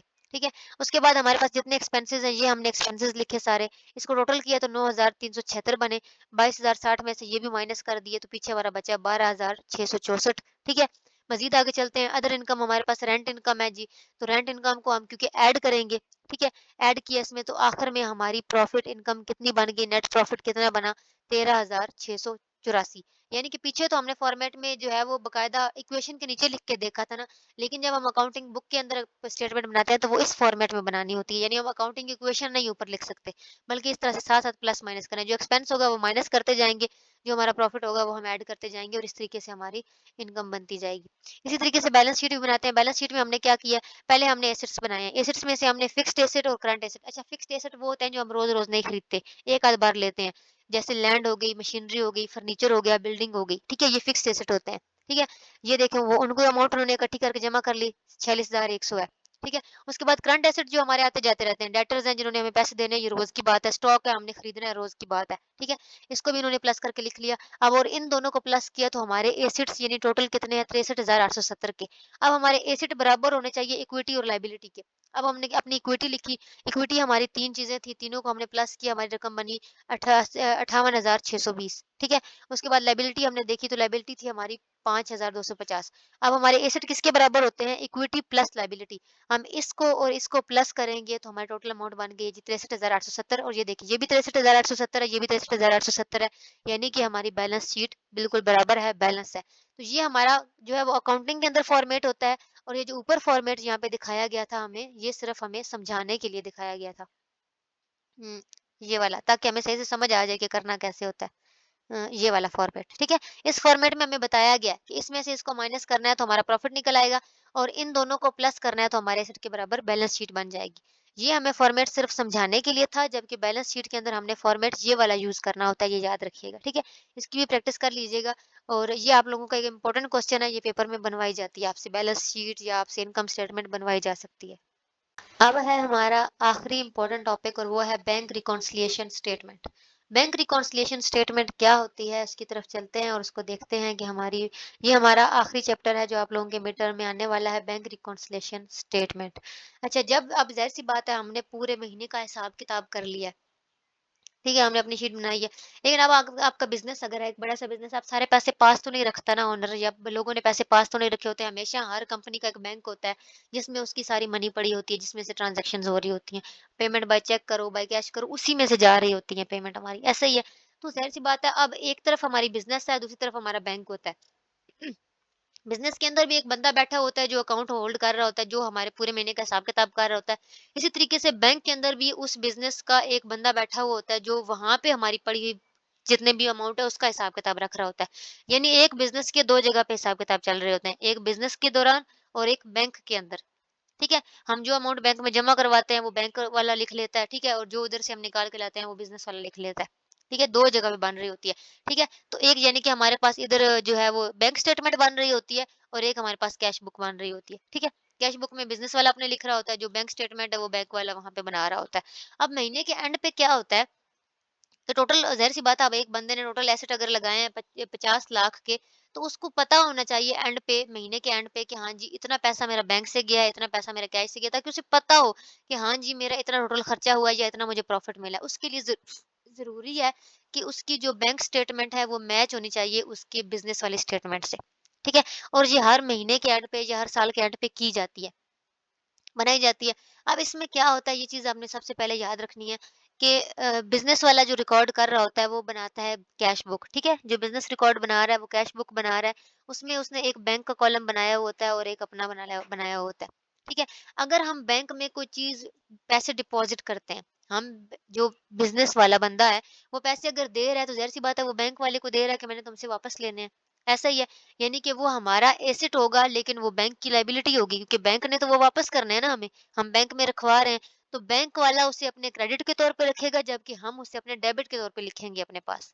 यानी कि जो पास कैशियर बैठा हुआ है, वो उसे डेबिट के तौर पे लिखेगा कि हमने इतने पैसे डेबिट कर दिए हैं बैंक के अंदर।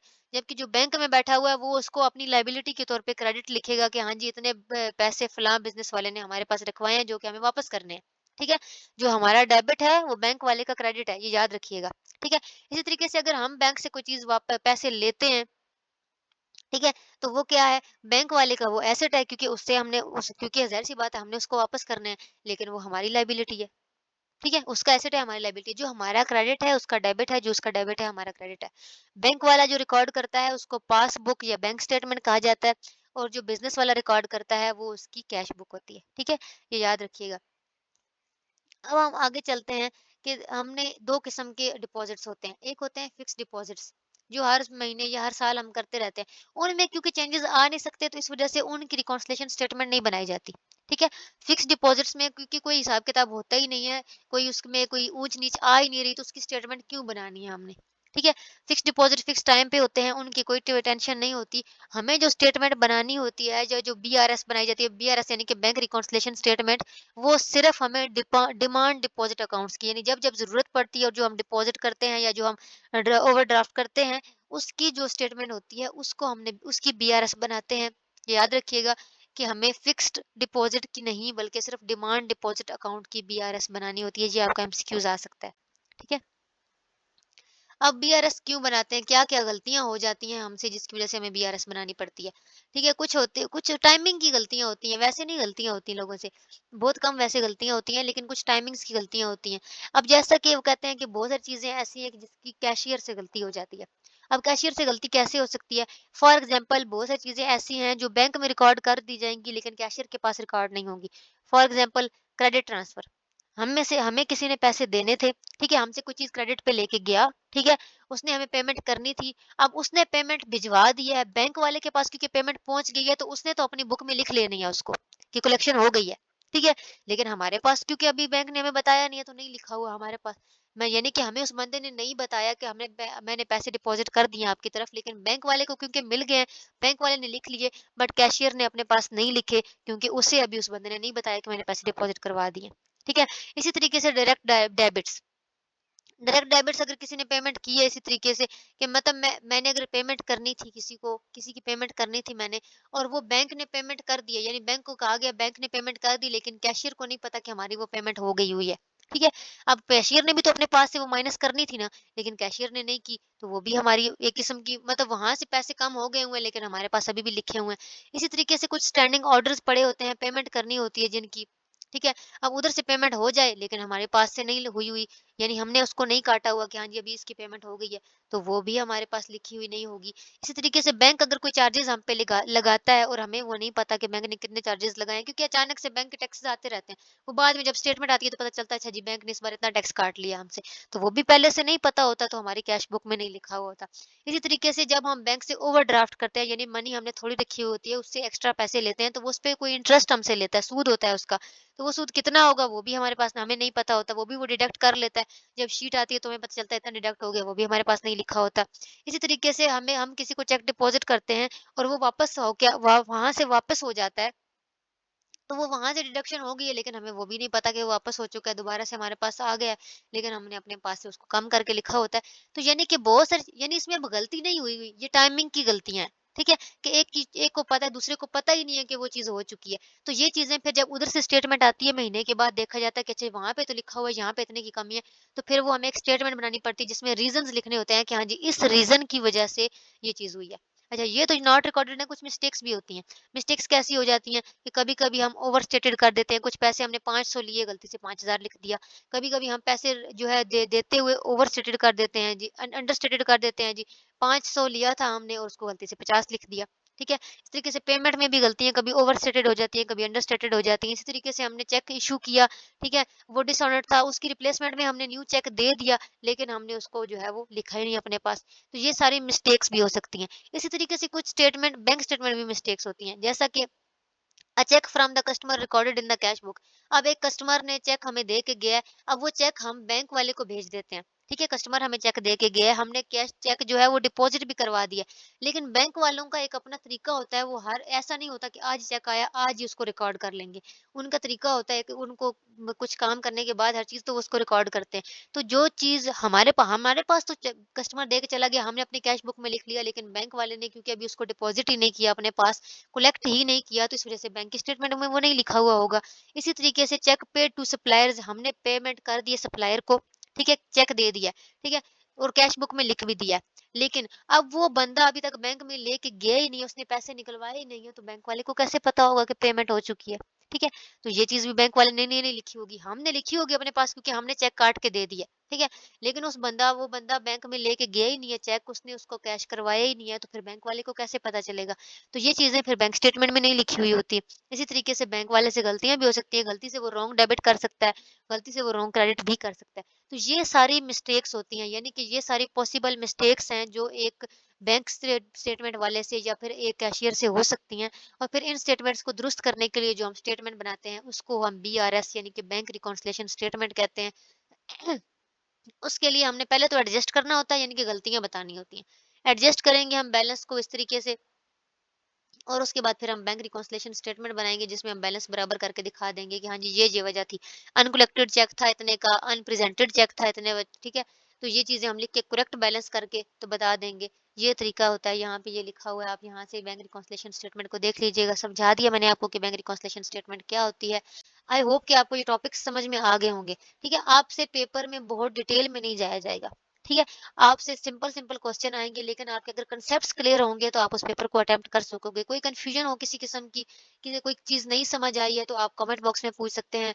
आप मुझे जो है वो व्हाट्सएप पे राब्ता कर सकते हैं मेरे साथ। मैं आपको व्हाट्सएप ग्रुप अपने लिंक में दे दूँगी, उसको जॉइन करें, वहाँ पे आप लोग मेरे साथ डिस्कस कर लो। Best of luck for your exams. I hope कि ये वीडियो आप लोगों के लिए होपफुल हो, हेल्पफुल हो। उसके अलावा वीडियो अच्छी लगी है तो लाइक करें, शेयर करें, चैनल को लाज़मी सब्सक्राइब कर लें ताकि मज़ीद मैं ऐसी कोई वीडियोज़ बनाऊँ तो आपको उसका नोटिफ़िकेशन मिलता रहे। दुआओं में याद रखिएगा। अगली वीडियो तक के लिए अल्लाह हाफ़िज़।